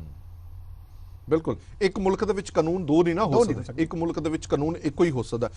ਇੱਕ ਗੱਲ ਜਿਹੜੀ ਵਾਰ-ਵਾਰ ਸਾਹਮਣੇ ਆਉਂਦੀ ਹੈ, ਚਲੋ ਕਾਨੂੰਨੀ ਚਾਰਾਜੋਈ ਤਾਂ ਚੱਲਦੀ ਰਹੇਗੀ, ਇਸ ਤੋਂ ਇਲਾਵਾ ਤੁਹਾਡੇ ਕੋਲ ਹੋਰ ਕੀ ਹੈ? ਉਹ ਪਾਰਟੀ ਜਿਹੜੀ ਮੋਰਚਿਆਂ ਲਈ ਗਿਣੀ ਜਾਂਦੀ ਸੀ, ਉਹ ਸੰਸਥਾ ਜਿਹੜੀ ਮੋਰਚਿਆਂ ਦੇ ਵਿੱਚੋਂ ਨਿਕਲੀ ਹੈ, ਜਦੋਂ ਸੰਸਥਾ ਨੂੰ ਫਾੜਿਆ ਜਾ ਰਿਹਾ ਤਾਂ ਫਿਰ ਮੋਰਚੇ ਨਹੀਂ ਲੱਗਣੇ ਚਾਹੀਦੇ? ਨਹੀਂ, ਦੇਖੋ ਗੱਲ ਇਹ ਹੈ ਕਿ ਅਸੀਂ ਅੱਜ ਪਾਰਟੀ ਦੀ ਸਾਡੀ ਜਿਹੜੀ ਹੈ ਸੀਨੀਅਰ ਲੀਡਰਸ਼ਿਪ ਦੀ ਸਾਰੀ ਦੀ ਮੀਟਿੰਗ ਹੋਈ ਹੈ ਪ੍ਰਧਾਨ ਸਾਹਿਬ ਦੇ ਉੱਤੇ। ਉਧਰੋਂ ਸ਼੍ਰੋਮਣੀ ਗੁਰਦੁਆਰਾ ਪ੍ਰਬੰਧਕ ਕਮੇਟੀ ਦੇ ਪ੍ਰਧਾਨ ਸਾਹਿਬ ਆਪਣੀ ਐਗਜ਼ੈਕਟਿਵ ਦੀ ਮੀਟਿੰਗ ਕਰ ਰਹੇ, ਸਿੰਘ ਸਾਹਿਬ ਨੇ ਆਪਣਾ ਕੰਸਰਨ ਐਕਸਪ੍ਰੈਸ ਕਰ ਦਿੱਤਾ। ਸਾਰੀ ਅਸੀਂ ਕੌਮ ਨੂੰ ਜਾਗਰਤ ਕਰਨ ਵਾਸਤੇ ਮੁਹਿੰਮ ਜਿਹੜੀ ਆ ਉਹ ਸ਼ੁਰੂ ਕਰ ਦਿੱਤੀ, ਕਿਉਂਕਿ ਇਹਦੇ ਉੱਤੇ ਕੋਈ ਵੀ ਕੁਰਬਾਨੀ ਕਰਨੀ ਪਵੇ ਜਿਹੜੀ ਆ ਪਾਰਟੀ ਪਿੱਛੇ ਨਹੀਂ ਹਟੇਗੀ, ਕੌਮ ਪਿੱਛੇ ਨਹੀਂ ਹਟੇਗੀ। ਇਹ ਪੰਥਕ ਇਸ਼ੂ ਹੈ, ਇਹ ਕੋਈ ਇਕੱਲਾ ਕਿਸੇ ਪਾਰਟੀ ਦਾ ਇਸ਼ੂ ਨਹੀਂ ਹੈ। ਔਰ ਇਹ ਬਹੁਤ ਵੱਡਾ ਹਮਲਾ, ਮੈਂ ਕਹਿ ਸਕਦਾ 75 ਸਾਲਾਂ ਦੇ ਵਿੱਚ ਮੈਂ ਸਮਝਦਾ ਕਿ ਇਹ ਸਭ ਤੋਂ ਵੱਡਾ ਹਮਲਾ ਜੇ ਕੋਈ ਸਿੱਖ ਕੌਮ ਦੇ ਉੱਤੇ ਹੈ ਤੇ ਉਹ ਇਹ ਹਮਲਾ। ਇਸ ਕਰਕੇ ਪਾਰਟੀ ਆਪਣਾ ਫਰਜ਼ ਨਿਭਾਏਗੀ। ਅਕਾਲ ਤਖਤ ਸਾਹਿਬ ਸਾਰੀ ਦੁਨੀਆ ਦੇ ਵਿੱਚ ਸਿੱਖਾਂ ਦੀ ਸਰਪ੍ਰਸਤੀ ਕਰਦਾ। ਹੁਣ ਸਿੰਘ ਸਾਹਿਬ ਦਾ ਬਿਆਨ ਆ ਗਿਆ, ਬਿਲਕੁਲ ਅਸੀਂ ਉਮੀਦ ਕਰਦੇ ਹਾਂ ਕਿ ਕੌਮ ਅਕਾਲ ਤਖਤ ਦੇ ਝੰਡੇ ਥੱਲੇ ਇਕੱਠੇ ਹੋ ਕੇ ਜੇ ਇਹ ਨਵੇਂ ਸਿਰੇ ਤੋਂ ਅੰਗਰੇਜ਼ਾਂ ਦੇ ਖਿਲਾਫ ਕਮੇਟੀ ਬਣਾ ਸਕਦੀ ਹੈ, ਇਹਦੀ ਰਾਖੀ ਵੀ ਕਰ ਸਕਦੀ। ਠੀਕ ਹੈ। ਇੱਕ ਇਤਰਾਜ਼ ਜਿਹੜਾ ਵਾਰ-ਵਾਰ ਕੀਤਾ ਜਾਂਦਾ, ਹੋ ਸਕਦਾ ਮੇਰਾ ਸਵਾਲ ਤੁਹਾਨੂੰ ਤਲਖ ਵੀ ਲੱਗੇ ਕਿ ਤੁਹਾਡੀ ਸਿਆਸੀ ਦਖਲਅੰਦਾਜ਼ੀ ਬਹੁਤ ਹੈ। ਸ਼੍ਰੋਮਣੀ ਗੁਰਦੁਆਰਾ ਪ੍ਰਬੰਧਕ ਕਮੇਟੀ ਦੇ ਧਰਮ ਦੇ ਕੰਮਾਂ ਦੇ ਵਿੱਚ ਤੁਹਾਡੀ ਵਾਰ-ਵਾਰ ਬਾਦਲਾਂ ਦਾ ਨਾਮ ਲਿਆ ਜਾਂਦਾ ਕਿ ਇਹਨਾਂ ਦੀ ਦਖਲਅੰਦਾਜ਼ੀ ਬਹੁਤ ਹੈ, ਇਸ ਕਰਕੇ ਮਜਬੂਰੀ ਦੇ ਵਿੱਚ ਵੱਖਰੀ ਕਮੇਟੀ ਬਣਾਉਣੀ ਪਈ। ਨਹੀਂ ਦੇਖੋ, ਮੈਂ ਕਹਿੰਦਾ ਨਾ ਕਿ ਜਿਹੜੇ ਚੁਣੇ ਹੋਏ ਮੈਂਬਰ ਨੇ ਉਹ ਤਾਂ ਪਟੀਸ਼ਨ ਕਰਦੇ ਪਏ। ਨਹੀਂ ਚਲੋ, ਉਹ ਤਾਂ ਤੁਹਾਡੀ ਪਾਰਟੀ ਨਾਲ ਜਿਨ੍ਹਾਂ ਨੂੰ ਹਰਿਆਣੇ ਦੀ ਸੰਗਤ, ਉਹ ਤਾਂ ਤੁਹਾਡੀ ਪਾਰਟੀ ਨਾਲ ਹੀ ਸੰਬੰਧਿਤ ਹੈ। ਜਿਨ੍ਹਾਂ ਨੂੰ ਹਰਿਆਣੇ ਤੁਹਾਡੀ ਪਾਰਟੀ ਤੋਂ ਟਿਕਟ ਲੈ ਕੇ ਉਹ ਲੜੇ, ਉੱਥੋਂ ਉਹ ਜਿੱਤ ਗਏ, ਪਾਰਟੀ ਦਾ ਹਿੱਸਾ ਤਾਂ ਤੁਹਾਡੇ ਨੇ ਨਾ, ਉਹ ਤਾਂ ਪਾਣਗੇ ਫਿਰ ਪਟੀਸ਼ਨ। ਤੁਸੀਂ ਬਿਲਕੁਲ ਠੀਕ ਕਿਹਾ ਕਿ ਪਾਰਟੀ ਨੇ ਤਾਂ ਟਿਕਟ ਹੀ ਦਿੱਤੀ ਨਾ, ਸ਼ਾਬਾਸ਼ੀ ਤਾਂ ਹਰਿਆਣੇ ਦੀ ਸੰਗਤ ਨੇ ਦਿੱਤੀ। ਚੁਣਿਆ ਉਹਨਾਂ ਨੇ। ਇਹ ਜਿਹੜੇ ਨਹੀਂ ਚੁਣੇ ਗਏ ਤੇ ਇਹਦਾ ਮਤਲਬ ਕਿ ਉਹ ਕਮੇਟੀ ਤੋੜ ਲੈਣਗੇ। ਜਿਹੜੇ ਚੁਣੇ ਗਏ ਉਹ ਤਾਂ ਸੰਸਥਾ ਦਾ ਸਤਿਕਾਰ ਕਰਦੇ ਹੋ, ਇਹ ਵੈਲਿਊ ਸਮਝਦੇ ਆ। ਜੇ ਨਹੀਂ ਚੁਣਿਆ ਗਿਆ ਕੋਈ, ਵੈਲਿਊ ਚੁਣੇ ਗਏ ਦੀ ਹੁੰਦੀ। ਹੁਣ ਜੇ ਮੈਂ ਵਿਧਾਨ ਸਭਾ 'ਚ ਨਹੀਂ ਚੁਣਿਆ ਗਿਆ ਤੇ ਮੈਂ ਕਹਾਂ ਵੀ ਜਿਹੜੀ ਵਿਧਾਨ ਸਭਾ ਤੋੜ ਦਿਓ, ਇਹ ਕਿੱਥੋਂ ਤੱਕ ਵਾਜਬ ਹੋਏਗਾ? ਮੈਂ ਕਹੀ ਜਾਵਾਂ ਕਿ ਉੱਥੇ ਜਿਹੜੀ ਹੈਗੀ ਆ ਮੁੱਖ ਮੰਤਰੀ ਦਖਲਅੰਦਾਜ਼ੀ ਕਰਦਾ ਫੈਸਲਿਆਂ 'ਚ ਤੇ ਸਰਕਾਰ ਤੋੜ ਦਿਓ। ਜਿਨ੍ਹਾਂ ਨੇ ਲੋਕਾਂ ਨੂੰ ਚੁਣ ਲਿਆ ਉਹਦਾ ਅਧਿਕਾਰ ਆ, ਅੰਦਰ ਜਾ ਕੇ ਉਹ ਆਪਣੇ ਹਿਸਾਬ ਦੇ ਨਾਲ ਗੱਲ ਕਰ ਸਕਦਾ। ਇਸ ਕਰਕੇ ਜਿਹੜੇ ਚੁਣੇ ਹੋਏ ਆ ਉਹ ਤਾਂ ਪਟੀਸ਼ਨਾਂ ਕਰਦੇ ਪਏ। ਇਹ ਜਿਹੜਾ ਕੂੜ ਪ੍ਰਚਾਰ ਹੈ ਨਾ, ਦੇਖੋ ਪਾਰਟੀਆਂ ਦੇ ਖਿਲਾਫ ਬੋਲੋ, ਰਾਜਨੀਤਿਕ ਤੌਰ ਤੇ ਸਾਡੀ ਆਲੋਚਨਾ ਕਰੋ, ਪਰ ਜਿਹੜੀ ਆਪਣੀ ਧਰਮ ਦਾ ਜਿੱਥੇ ਸਵਾਲ ਹੈ, ਜਿੱਥੇ ਆਪਣੀ ਸੰਸਥਾ ਦਾ ਸਵਾਲ ਹੈ, ਉੱਥੇ ਨੀਵੇਂ ਹੋ ਕੇ ਜੇ ਅੱਜ ਕੋਈ ਗਦਾਰੀ ਕਰਦਾ, ਦੇਖੋ ਥੋੜੇ ਦਿਨਾਂ ਦੀ ਗੱਲ ਹੁੰਦੀ ਹੈ, ਕੌਮ ਨੇ ਕਦੀ ਵੀ ਗਦਾਰਾਂ ਨੂੰ ਮਾਫ ਨਹੀਂ ਕੀਤਾ। ਅੱਜ ਕੋਈ ਲੋਕੀ ਜਿਹੜੀ ਹੈਗੀ ਆ ਸ਼ਕਤੀਆਂ ਮੰਨਣ ਵਾਸਤੇ ਗਦਾਰੀਆਂ ਕਰ ਸਕਦੇ ਆ, ਪਰ ਗਦਾਰਾਂ ਨੂੰ ਇਤਿਹਾਸ ਦੇ ਵਿੱਚ ਕਦੀ ਕੌਮ ਨੇ ਮਾਫ ਨਹੀਂ ਕੀਤਾ। ਇਸ ਕਰਕੇ ਜਿਹੜੇ ਸੰਸਥਾਵਾਂ ਦੇ ਨਾਲ ਖੜਨਗੇ ਉਹੀ ਇਤਿਹਾਸ ਦੇ ਵਿੱਚ ਰਹਿਣਗੇ, ਜਿਹੜੇ ਗਦਾਰੀਆਂ ਕਰ ਗਏ ਉਹਨਾਂ ਨੂੰ ਇਤਿਹਾਸ ਕਦੀ ਮਾਫ ਨਹੀਂ ਕਰਦਾ। ਇਹ ਵੀ ਕਿਹਾ ਜਾ ਰਿਹਾ ਕਿ ਹੁਣ ਇਸ ਫੈਸਲੇ ਤੋਂ ਬਾਅਦ ਅਕਾਲੀ ਦਲ ਤਿਆਰ ਰਵੇ, ਸ਼੍ਰੋਮਣੀ ਗੁਰਦੁਆਰਾ ਪ੍ਰਬੰਧਕ ਕਮੇਟੀ ਦੀਆਂ ਚੋਣਾਂ ਕਿਸੇ ਵੇਲੇ ਵੀ ਅਨਾਉਂਸ ਹੋ ਸਕਦੀਆਂ ਨੇ, ਔਰ ਜੇ ਉਹ ਅਨਾਉਂਸ ਹੁੰਦੀਆਂ ਤਾਂ ਸ਼੍ਰੋਮਣੀ ਗੁਰਦੁਆਰਾ ਪ੍ਰਬੰਧਕ ਕਮੇਟੀ ਵੀ ਹੱਥੋਂ ਜਾਏਗੀ। ਦੇਖੋ 100 ਸਾਲ ਤੋਂ ਇਹੀ ਸੁਣਦੇ ਹੁੰਦੇ ਆ, 100 ਸਾਲ ਤੋਂ ਹੀ ਲੜਦੇ ਆ, 100 ਸਾਲ ਤੋਂ ਹੀ ਬਾਹਰ ਝੋਲੀ ਪਾਉਂਦਾ ਜਿੱਤ। ਇਸ ਕਰਕੇ ਸਾਡੇ ਵਾਸਤੇ ਤਾਂ ਕੋਈ ਨਵੀਂ ਗੱਲ ਨਹੀਂ, ਇੱਥੇ ਕਿੰਨੇ ਆਓ, ਪਰ ਹੁਣ ਕਰਾਊਗਾ ਕੌਣ? ਇਹ ਵੀ ਸਵਾਲ ਇਹ ਵੀ ਗਿਆ ਹੁਣ ਜਿਹੜਾ ਸਟੇਟ ਕਰਾਏਗੀ ਜਾਂ ਸੈਂਟਰ ਕਰਾਏਗੀ, ਕਿਹੜੀ ਕਰਾਏਗੀ? ਨਾਲੇ ਤੁਸੀਂ ਕਹਿੰਦੇ ਵੀ ਹੁਣ ਇਹ ਕਹਿੰਦੇ ਕਿ ਪਾਰਲੀਮੈਂਟ ਨੂੰ ਤਾਂ ਅਧਿਕਾਰ ਹੀ ਨਹੀਂ। ਲੀਗਲ ਤੌਰ ਤੇ ਵੀ ਕ੍ਰਾਈਸਿਸ ਖੜਾ ਹੋ ਜਾਏਗਾ ਇਸ ਪੂਰੇ ਮਸਲੇ ਤੇ ਉੱਤੇ। ਜੇ ਮੈਂ ਜੱਜਮੈਂਟ ਵੱਲ ਦੇਖਦਾ, ਜੋ ਤੁਸੀਂ ਕਹਿੰਦੇ ਵੀ ਹਰਿਆਣੇ ਨੂੰ ਆਪਣਾ ਵੱਖਰਾ ਕਰਨ ਦਾ ਅਧਿਕਾਰ ਹੈ, ਪਾਰਲੀਮੈਂਟ 'ਚ ਦਖਲਅੰਦਾਜ਼ੀ ਨਹੀਂ ਕਰ ਸਕਦੀ, ਤੇ ਫਿਰ 4 ਸਟੇਟਾਂ ਦੀ ਜਿਹੜੀ ਇਲੈਕਸ਼ਨ ਹੈ ਕਰਾਏਗਾ ਕੌਣ? ਤੁਸੀਂ ਹੁਣ ਆਪ ਹੀ ਨਵੀਂ ਇੱਕ ਦੁਬਿਧਾ ਇਹਦੇ ਫੈਸਲੇ ਦੇ ਵਿੱਚੋਂ ਖੜੀ ਹੋ ਗਈ ਕਿ ਹੁਣ ਫਿਰ ਇਹਦਾ ਮਾਲਕ ਕੌਣ? ਮਤਲਬ ਹੁਣ ਜੇ ਸ਼੍ਰੋਮਣੀ ਗੁਰਦੁਆਰਾ ਪ੍ਰਬੰਧਕ ਕਮੇਟੀ ਦੀਆਂ ਕੱਲ੍ਹ ਨੂੰ ਇਲੈਕਸ਼ਨ ਅਨਾਉਂਸ ਹੋ ਜਾਂਦੀਆਂ ਤਾਂ ਹਰਿਆਣਾ ਦੇ ਵਿੱਚ ਕੀ ਹੋਏਗਾ? ਉਹ ਇਲੈਕਸ਼ਨ ਹੋਏਗੀ ਨਹੀਂ ਹੋਏਗੀ, ਉਹ ਦੁਬਿਧਾ ਦੇ ਵਿੱਚ, ਉਹਦੀ ਕੋਈ ਕਲੈਰਿਟੀ ਨਹੀਂ ਹੈ। ਕਿਉਂਕਿ ਇੱਕ ਪਾਸੇ ਤੁਸੀਂ ਆਪ ਹੀ ਕਹਤਾ ਕਿ ਹਰਿਆਣਾ ਦੀ ਜਿਹੜੀ ਵੱਖਰੀ ਕਮੇਟੀ ਹੈ ਉਹ ਲੀਗਲ ਤੌਰ ਤੇ ਠੀਕ ਹੈ, ਪਰ ਜਦੋਂ ਤੁਸੀਂ ਇਸ ਵਿਧਾਨ ਨੂੰ ਪੜ੍ਹੋਗੇ ਤਾਂ ਉਸ ਵਿਧਾਨ ਦੇ ਵਿੱਚ ਹਲੇ ਵੀ ਇਹ ਸ਼ਾਮਲ ਹੈ ਕਿ ਹਰਿਆਣਾ ਦੇ ਵਿੱਚ ਵੀ ਇਲੈਕਸ਼ਨਸ ਹੋਣੀਆਂ ਨੇ। ਬਿਲਕੁਲ। ਕੀ ਇਹ ਐਕਟ ਅਮੈਂਡ ਹੋਏਗਾ? ਜੇ ਐਕਟ ਅਮੈਂਡ ਹੋਏਗਾ ਤਾਂ ਕੌਣ ਕਰੇਗਾ? ਜੇ ਤੁਸੀਂ ਉਹਦੀ ਜਿਊਰਿਸਡਿਕਸ਼ਨ ਐਕਟ ਦੀ ਤੋੜ ਰਹੇ ਹੋ, ਉਹਦਾ ਏਰੀਆ ਘਟਾ ਰਹੇ ਹੋ, ਠੀਕ ਹੈ ਨਾ, ਤੇ ਉਹਦਾ ਅੱਗੋਂ ਕੌਣ ਇਹ ਅੱਗੋਂ ਇਸ ਜਿਹੜੀ ਸਾਰੀ ਪ੍ਰੋਸੈਸ ਸ਼ੁਰੂ ਹੋਈ ਹੈ ਉਹਨੂੰ ਫਾਈਨਲ ਕਰਨ ਵਾਲੀ ਅਥਾਰਟੀ ਕਿਹੜੀ ਹੈ ਹੁਣ ਪਤਾ ਨਹੀਂ, ਕਿਉਂਕਿ ਇਹਨਾਂ ਚੀਜ਼ਾਂ ਦਾ ਜੱਜਮੈਂਟ ਦੇ ਵਿੱਚ ਜ਼ਿਕਰ ਹੀ ਨਹੀਂ ਕੀਤਾ ਗਿਆ। ਇਸ ਕਰਕੇ ਮੈਂ ਕਹਿੰਦਾ ਕਈ ਨਵੀਆਂ ਦੁਬਿਧਾ ਨੇ ਜਿਹੜੀਆਂ ਮੇਨ ਤਾਂ ਕਿਉਂਕਿ ਲੀਗਲ ਕੁਐਸਚਨ ਵੱਡਾ, ਇਹ ਸਾਰੇ ਜਿਹੜੀ ਬੜੀ ਵੱਡੀ ਵਕੀਲਾਂ ਦੀ ਟੀਮ ਹੈ ਉਹ ਸਾਰੀ ਬੈਠ ਕੇ ਇੱਥੇ ਕਰੇਗੀ। ਲੇਕਿਨ ਮੈਂ ਆਸ ਕਰਦਾ ਕਿ ਜਿਹੜੀਆਂ ਅਦਾਲਤਾਂ ਦਾ ਬਹੁਤ ਵੱਡਾ ਰੋਲ ਹੁੰਦਾ ਜੀ ਦੇਸ਼ ਦੇ ਵਿੱਚ, ਜਿਹੜਾ ਹੈਗਾ ਜਿਹੜੀਆਂ ਸਾਰੀਆਂ ਧਿਰਾਂ ਨੂੰ ਸੰਤੁਸ਼ਟ ਕਰਨ, ਕਿਉਂਕਿ ਸਰਕਾਰਾਂ ਤਾਂ ਬੇਇਨਸਾਫੀਆਂ ਸਮਝਦੀਆਂ ਕਰਦੀਆਂ, ਅਦਾਲਤਾਂ ਤੋਂ ਹੀ ਆਸ ਹੁੰਦੀ ਹੈ ਕਿ ਅਦਾਲਤਾਂ ਆ ਕੇ ਖੜਦੀਆਂ ਤੇ ਉਹਦੇ ਨਾਲ ਜਿਹੜਾ ਦੇਸ਼ ਦੇ ਲੋਕੀ ਨੇ। ਮੈਂ ਬੀਜੇਪੀ ਵਾਲਿਆਂ ਦੇ ਵੀ ਕਈ ਫੋਨੋਂ ਲਏ ਆ, ਇਸ ਤੋਂ ਪਹਿਲਾਂ ਵੀ ਡਿਬੇਟਸ ਕੀਤੀਆਂ। ਉਹ ਕਹਿੰਦੇ ਜੀ ਅਕਾਲੀ ਦਲ ਸਾਨੂੰ ਇੱਕ ਗੱਲ ਦੱਸਦੇ, ਸਾਡਾ ਮਫਾਦ ਕੀ ਜੁੜਿਆ? ਜੋ ਵਾਰ-ਵਾਰ ਐਲੀਗੇਸ਼ਨ ਲਾਉਂਦੇ ਨੇ, ਸਾਨੂੰ ਕੀ ਫਾਇਦਾ ਹੋਣ ਵਾਲਾ ਵੀ ਜੇ ਅਸੀਂ ਪਾਰਟੀ ਜਾਂ ਅਕਾਲੀ ਦਲ ਜਿਹੜਾ ਸ਼੍ਰੋਮਣੀ ਗੁਰਦੁਆਰਾ ਪ੍ਰਬੰਧਕ ਕਮੇਟੀ ਹੈ ਉਹਨੂੰ ਦੋ ਫੜ ਕਰਦੇ ਹਾਂ ਤੇ ਸਾਡਾ ਤਾਂ ਕੋਈ ਸਿਆਸੀ ਤੌਰ ਤੇ ਫਾਇਦਾ ਹੈ ਹੀ ਨਹੀਂ ਹੈ। ਇਲਜ਼ਾਮ ਸਾਡੇ ਤੇ ਕਿਉਂ ਲੱਗਦਾ? ਦਾਦੂਵਾਲ ਕੱਲ ਦੇ ਜਾ ਕੇ ਉੱਥੇ ਬੈਠੇ ਆ ਚਰਨਾਂ 'ਚ ਖੱਟੜ ਸਾਹਿਬ ਤੇ, ਪਰ ਦਾਦੂਵਾਲ ਸਾਹਿਬ ਤਾਂ ਕਾਂਗਰਸ ਦੇ ਨਾਲ ਵੀ ਸੀਗੇ। ਸਾਹਿਬ ਨੇ ਫਟਾਫਟ ਆ ਕੇ ਅਮਿਤ ਸ਼ਾਹ ਜੀ ਦਾ, ਪ੍ਰਧਾਨ ਮੰਤਰੀ ਜੀ ਦਾ, ਬਾਕੀ ਦਾ ਧੰਨਵਾਦ ਕੀਤਾ, ਠੀਕ ਹੈ ਨਾ, ਤੇ ਬਾਅਦ 'ਚ ਕਹਿੰਦੇ ਮੈਂ ਨਿੱਜੀ ਕਪੈਸਿਟੀ 'ਚ ਬੋਲ ਰਿਹਾ। ਫਿਰ ਉਹਨੇ ਕਿਹਾ ਹੋਣਾ ਵੀ ਤੂੰ ਸਾਰਾ ਕੁਝ ਨੰਗਾ ਕਾਹਨੂੰ ਕਰੀ ਜਾਂਦਾ। ਇਸ ਕਰਕੇ ਬੀਜੇਪੀ ਨੂੰ ਆਪਣੇ ਇਹ ਸਾਰੀਆਂ ਗੱਲਾਂ ਦਾ ਜਵਾਬ ਜਿਹੜਾ ਹੈ ਕਿਸੇ ਨਾ ਕਿਸੇ ਦਿਨ ਦੇਣਾ ਪਏਗਾ ਸੰਗਤ। ਅੱਛਾ ਚਲੋ ਇੱਕ ਆਖਰੀ ਸਵਾਲ ਹੁਣ ਚੀਮਾ ਸਾਹਿਬ, ਕਿਉਂਕਿ ਲੀਗਲ ਤੌਰ ਤੇ ਮੈਂ ਦੁਬਾਰਾ ਫਿਰ ਸਮਝਣਾ ਚਾਹਨਾ ਕਿ ਜਿਹੜੇ ਹਰਿਆਣਾ ਦੇ ਵਿੱਚ ਜਿੱਤੇ ਹੋਏ ਮੈਂਬਰ ਨੇ ਉਹ ਤੁਹਾਡੀ ਪਾਰਟੀ ਦੇ ਨੇ ਜਾਂ ਸ਼੍ਰੋਮਣੀ ਗੁਰਦੁਆਰਾ ਪ੍ਰਬੰਧਕ ਕਮੇਟੀ ਦਾ ਹਿੱਸਾ ਨੇ, ਉਹਨਾਂ ਦੀ ਹੁਣ ਲੀਗਲ ਤੌਰ ਤੇ ਅਥੈਂਟਿਸਿਟੀ ਕੀ ਬਣਦੀ ਹੈ? ਉਹ ਕੀ ਮੈਂਬਰ ਨੇ ਜਾਂ ਨਹੀਂ ਨੇ ਉਹ ਮੈਂਬਰ? ਨਹੀਂ ਦੇਖੋ, ਸਾਡੇ ਵੱਲੋਂ ਤਾਂ ਮੈਂਬਰ ਨੇ। ਮੈਂ ਹੀ ਕਹਿ ਰਿਹਾ ਨਾ ਵੀ ਹੁਣ ਇਸ ਫੈਸਲੇ ਨੇ ਕਈ ਤਰ੍ਹਾਂ ਦੀਆਂ ਦੁਬਿਧਾ ਖੜੀਆਂ ਕਰ ਦਿੱਤੀਆਂ ਕਿ ਹਾਲੇ ਉਹਨਾਂ ਦਾ ਲੀਗਲ ਸਟੇਟਸ ਕੀ ਹੈ। ਇਹ ਹੁਣ ਸਾਰੀਆਂ ਚੀਜ਼ਾਂ ਜਿਹੜੀਆਂ ਹੈਗੀਆਂ ਇਹਦੀ ਰੋਸ਼ਨੀ ਦੇ ਵਿੱਚ ਦੇਖਣੀਆਂ ਪੈਣਗੀਆਂ। ਬਾਕੀ ਸਭ ਤੋਂ ਪਹਿਲੀ ਤਾਂ ਜਿਹੜੀ ਸਾਡੀ ਪ੍ਰਾਥਮਿਕਤਾ ਉਹ ਤਾਂ ਹੈ ਕਿ ਇਹਦੇ ਤੇ ਲੀਗਲ ਤੌਰ ਤੇ ਰਿਵਿਊ ਅਸੀਂ ਫਾਈਲ ਕਰਨਾ, ਉਹਦੇ 'ਚ ਸਾਰੀਆਂ ਚੀਜ਼ਾਂ ਜਿਹੜੀਆਂ ਨੇ ਇਹ ਉੱਠਣਗੀਆਂ। ਔਰ ਅਸੀਂ ਆਸ ਵੀ ਕਰਦੇ ਹਾਂ ਕਿ ਇਹ ਜਿਹੜੀ ਇਹਦੀ ਗੰਭੀਰਤਾ ਨੂੰ ਦੇਖਦਿਆਂ ਹੋਇਆਂ ਸੁਪਰੀਮ ਕੋਰਟ ਇਹਦੇ ਤੇ ਮੁੜ ਵਿਚਾਰ ਕਰੇਗੀ ਔਰ ਇਨਸਾਫ ਸਾਨੂੰ ਦੇਗੀ। ਚੀਮਾ ਸਾਹਿਬ, ਤੁਹਾਨੂੰ ਨਹੀਂ ਲੱਗਦਾ ਕਿ ਇਹ ਪੋਲੀਟੀਕਲ ਪਾਰਟੀਆਂ ਲਈ ਕਹਿਣਾ ਬੜਾ ਸੌਖਾ ਹੋਏਗਾ ਕਿ ਦੇਖੋ ਇਹਦੇ ਵਿੱਚ ਕੋਈ ਸਿਆਸੀ ਦਖਲਅੰਦਾਜ਼ੀ ਨਹੀਂ ਹੈ, ਅਦਾਲਤ ਦਾ ਫੈਸਲਾ ਹੈ, ਅਦਾਲਤ ਦੇ ਫੈਸਲੇ ਨੂੰ ਭਾਰਤ ਦਾ ਹਰ ਬਸ਼ਿੰਦਾ ਮੰਨਦਾ, ਉਹ ਵੀ ਸੁਪਰੀਮ ਕੋਰਟ ਵਰਗੀ ਸਰਵਉੱਚ ਅਦਾਲਤ ਦਾ ਫੈਸਲਾ, ਇਹਦੇ ਵਿੱਚ ਸਿਆਸੀ ਤੌਰ ਤੇ ਦਖਲਅੰਦਾਜ਼ੀ ਨਹੀਂ ਹੈ। ਫਿਰ ਇੱਕ ਤਰ੍ਹਾਂ ਦੇ ਨਾਲ ਉਹ ਤੁਹਾਡੇ ਖਿਲਾਫ ਲੋਕਾਂ ਨੂੰ ਖੜਾ ਵੀ ਤਾਂ ਕਰ ਸਕਦੇ ਨੇ ਕਿ ਜਿਹੜੇ ਅਦਾਲਤਾਂ ਦੇ ਫੈਸਲੇ ਨਹੀਂ ਮੰਨਦੇ ਉਹਨਾਂ ਦੇ ਸੰਵਿਧਾਨ ਕੀ ਮੰਨਣਾ ਸਾਡਾ? ਫਿਰ ਨਹੀਂ ਦੇਖੋ, ਗੱਲ ਇਹ ਹੈ ਨਾ, ਉੱਥੇ ਅਦਾਲਤਾਂ ਨੂੰ ਵੀ ਮੈਂ ਕਹਿਣਾ ਕਿ ਉਹ ਸਿਧਾਂਤ ਕਾਇਮ ਕਰਕੇ ਰੱਖਣਾ ਪਊਗਾ ਕਿ justice is not only to be done, it should appear to have been done. ਜੇ ਜਿਸ ਤਰ੍ਹਾਂ ਕੁਝ ਫੈਸਲਿਆਂ ਤੋਂ ਬਾਅਦ ਨਿਯੁਕਤੀਆਂ ਹੁੰਦੀਆਂ ਜੱਜ ਸਾਹਿਬਾਨ ਦੀਆਂ, ਜੀ ਜੀ ਜੀ, ਜੇ ਇਦਾਂ ਦੀਆਂ ਖਬਰਾਂ ਆਉਂਦੀਆਂ ਰਹੀਆਂ ਤਾਂ ਵਿਸ਼ਵਾਸ ਘਟੇਗਾ। ਸਾਨੂੰ ਮਾਣ ਹੈ ਕਿ ਸਾਨੂੰ ਜੁਡੀਸ਼ੀਅਲ ਸਿਸਟਮ ਦੇ ਉੱਤੇ ਬਹੁਤ ਵੱਡਾ ਫਖਰ ਅਸੀਂ ਆਪਣੇ ਤੇ ਕਰਦੇ ਸੀ ਔਰ ਉਹ ਅਸੀਂ ਅਰਦਾਸ ਕਰਦੇ ਹਾਂ ਕਿ ਉਹ ਫਖਰ ਕਾਇਮ ਰਵੇ, ਉਹ ਭਰੋਸਾ ਕਾਇਮ ਰਵੇ, ਕਿਉਂਕਿ ਦੇਸ਼ ਦੀ ਮਜ਼ਬੂਤੀ ਵਾਸਤੇ ਜ਼ਰੂਰੀ ਹੁੰਦਾ ਕਿ ਦੇਸ਼ ਦੇ ਲੋਕਾਂ ਦਾ ਨਿਆਂਪਾਲਿਕਾ ਤੇ ਇਨਸਾਫ ਜਿਹੜਾ, ਸਰਕਾਰਾਂ ਨਾਲ ਮਤਭੇਦ ਹੋ ਸਕਦੇ ਨੇ, ਪੋਲੀਟੀਕਲ ਪਾਰਟੀਆਂ ਨਾਲ ਮਤਭੇਦ ਹੋ ਸਕਦੇ ਨੇ, ਪਰ ਜੁਡੀਸ਼ੀਅਲ ਸਿਸਟਮ ਤੇ ਵਿਸ਼ਵਾਸ ਬਣੇ ਰਹਿਣਾ ਇਹ ਬਹੁਤ ਵੱਡੀ ਜਿਹੜੀ ਹੈ ਦੇਸ਼ ਦੀ ਕਿਸੇ ਦੀ ਲੋੜ ਹੁੰਦੀ। ਕਿਉਂਕਿ ਆਮ ਤੌਰ ਤੇ ਵੀ ਜਦੋਂ ਦੋ ਧਿਰਾਂ ਦੇ ਵਿੱਚ ਵੀ ਲੜਾਈ ਹੁੰਦੀ ਹੈ, ਬੰਦਾ ਕਹਿੰਦਾ ਤੁਹਾਨੂੰ ਕੋਰਟ 'ਚ ਦੇਖ ਲਾਂਗਾ, ਤੁਹਾਨੂੰ ਅਦਾਲਤ 'ਚ ਦੇਖ ਲਾਂਗਾ। ਜੇ ਅਦਾਲਤਾਂ ਦੇ ਫੈਸਲਿਆਂ ਤੇ ਇਸ ਤਰ੍ਹਾਂ ਦੇ ਕਿੰਤੂ ਪਰੰਤੂ ਉੱਠਣਗੇ ਤਾਂ ਫਿਰ ਉਹ ਸਵਾਲ ਜ਼ਰੂਰ ਖੜਾ ਹੁੰਦਾ। ਇੱਕ ਆਖਰੀ ਸਵਾਲ ਮੇਰੇ ਜ਼ਿਹਨ ਦੇ ਵਿੱਚ ਆ ਗਿਆ ਜਾਂਦੇ ਜਾਂਦੇ, ਆਲ ਇੰਡੀਆ ਗੁਰਦੁਆਰਾ ਐਕਟ ਦੀ ਜਿਹੜੀ ਮੰਗ ਹੈ, ਡਿਮਾਂਡ ਹੈ, ਉਹ ਲੰਬੇ ਸਮੇਂ ਤੋਂ ਕੀਤੀ ਜਾ ਰਹੀ ਹੈ, ਕੀ ਤੁਸੀਂ ਉਸ ਦੀ ਹਾਮੀ ਭਰਦੇ ਹੋ?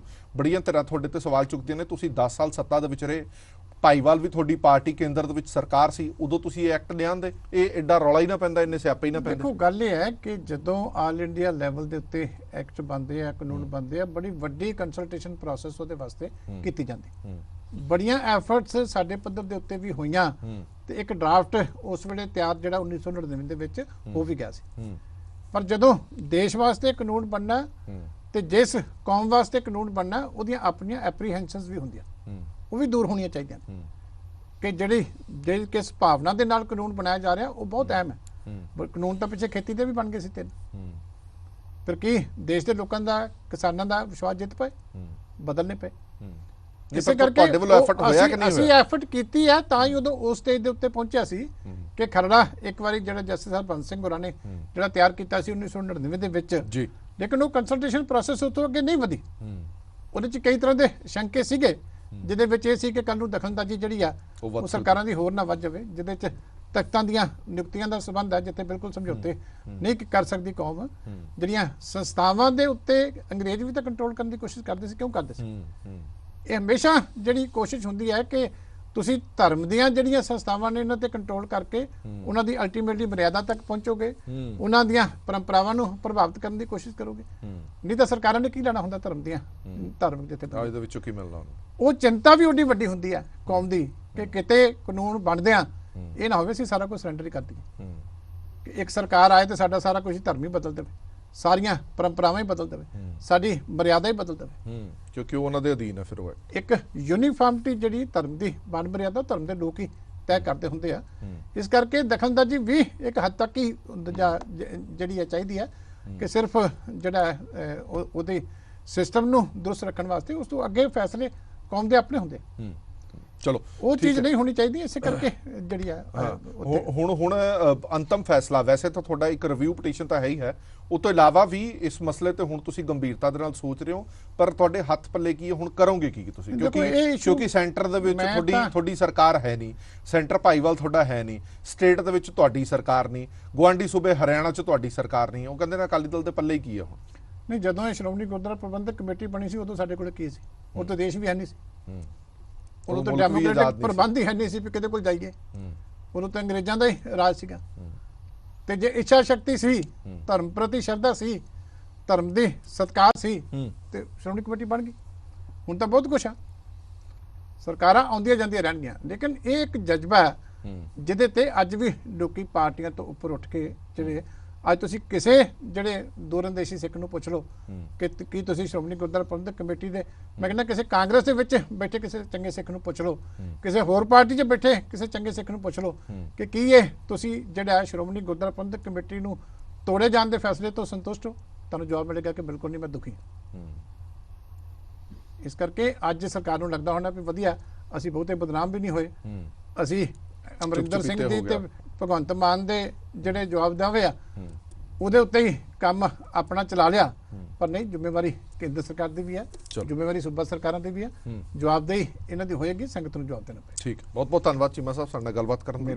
ਇਸ ਡਾਕਟਰ ਦਲਜੀਤ ਸਿੰਘ ਚੀਮਾ ਜਿਨ੍ਹਾਂ ਨੇ ਕਾਫੀ ਹੱਦ ਤੱਕ ਸਥਿਤੀ ਸਪਸ਼ਟ ਕੀਤੀ ਹੈ ਕਿ ਇਹ ਸਾਰਾ ਕੁਝ ਕਿਉਂ ਕੀਤਾ ਜਾ ਰਿਹਾ ਹੈ, ਇਹਦੇ ਪਿੱਛੇ ਭਾਵਨਾ ਕੀ ਹੈ। ਕਿਸੇ ਪੋਲੀਟੀਕਲ ਪਾਰਟੀ ਜਾਂ ਕਿਸੇ ਪੋਲੀਟੀਕਲ ਸ਼ਖਸੀਅਤ ਦੇ ਖਿਲਾਫ ਤੁਸੀਂ ਹੋ ਸਕਦੇ ਹੋ, ਪਰ ਧਾਰਮਿਕ ਸੰਸਥਾਵਾਂ ਦੇ ਖਿਲਾਫ ਨਹੀਂ ਹੋਣਾ ਚਾਹੀਦਾ।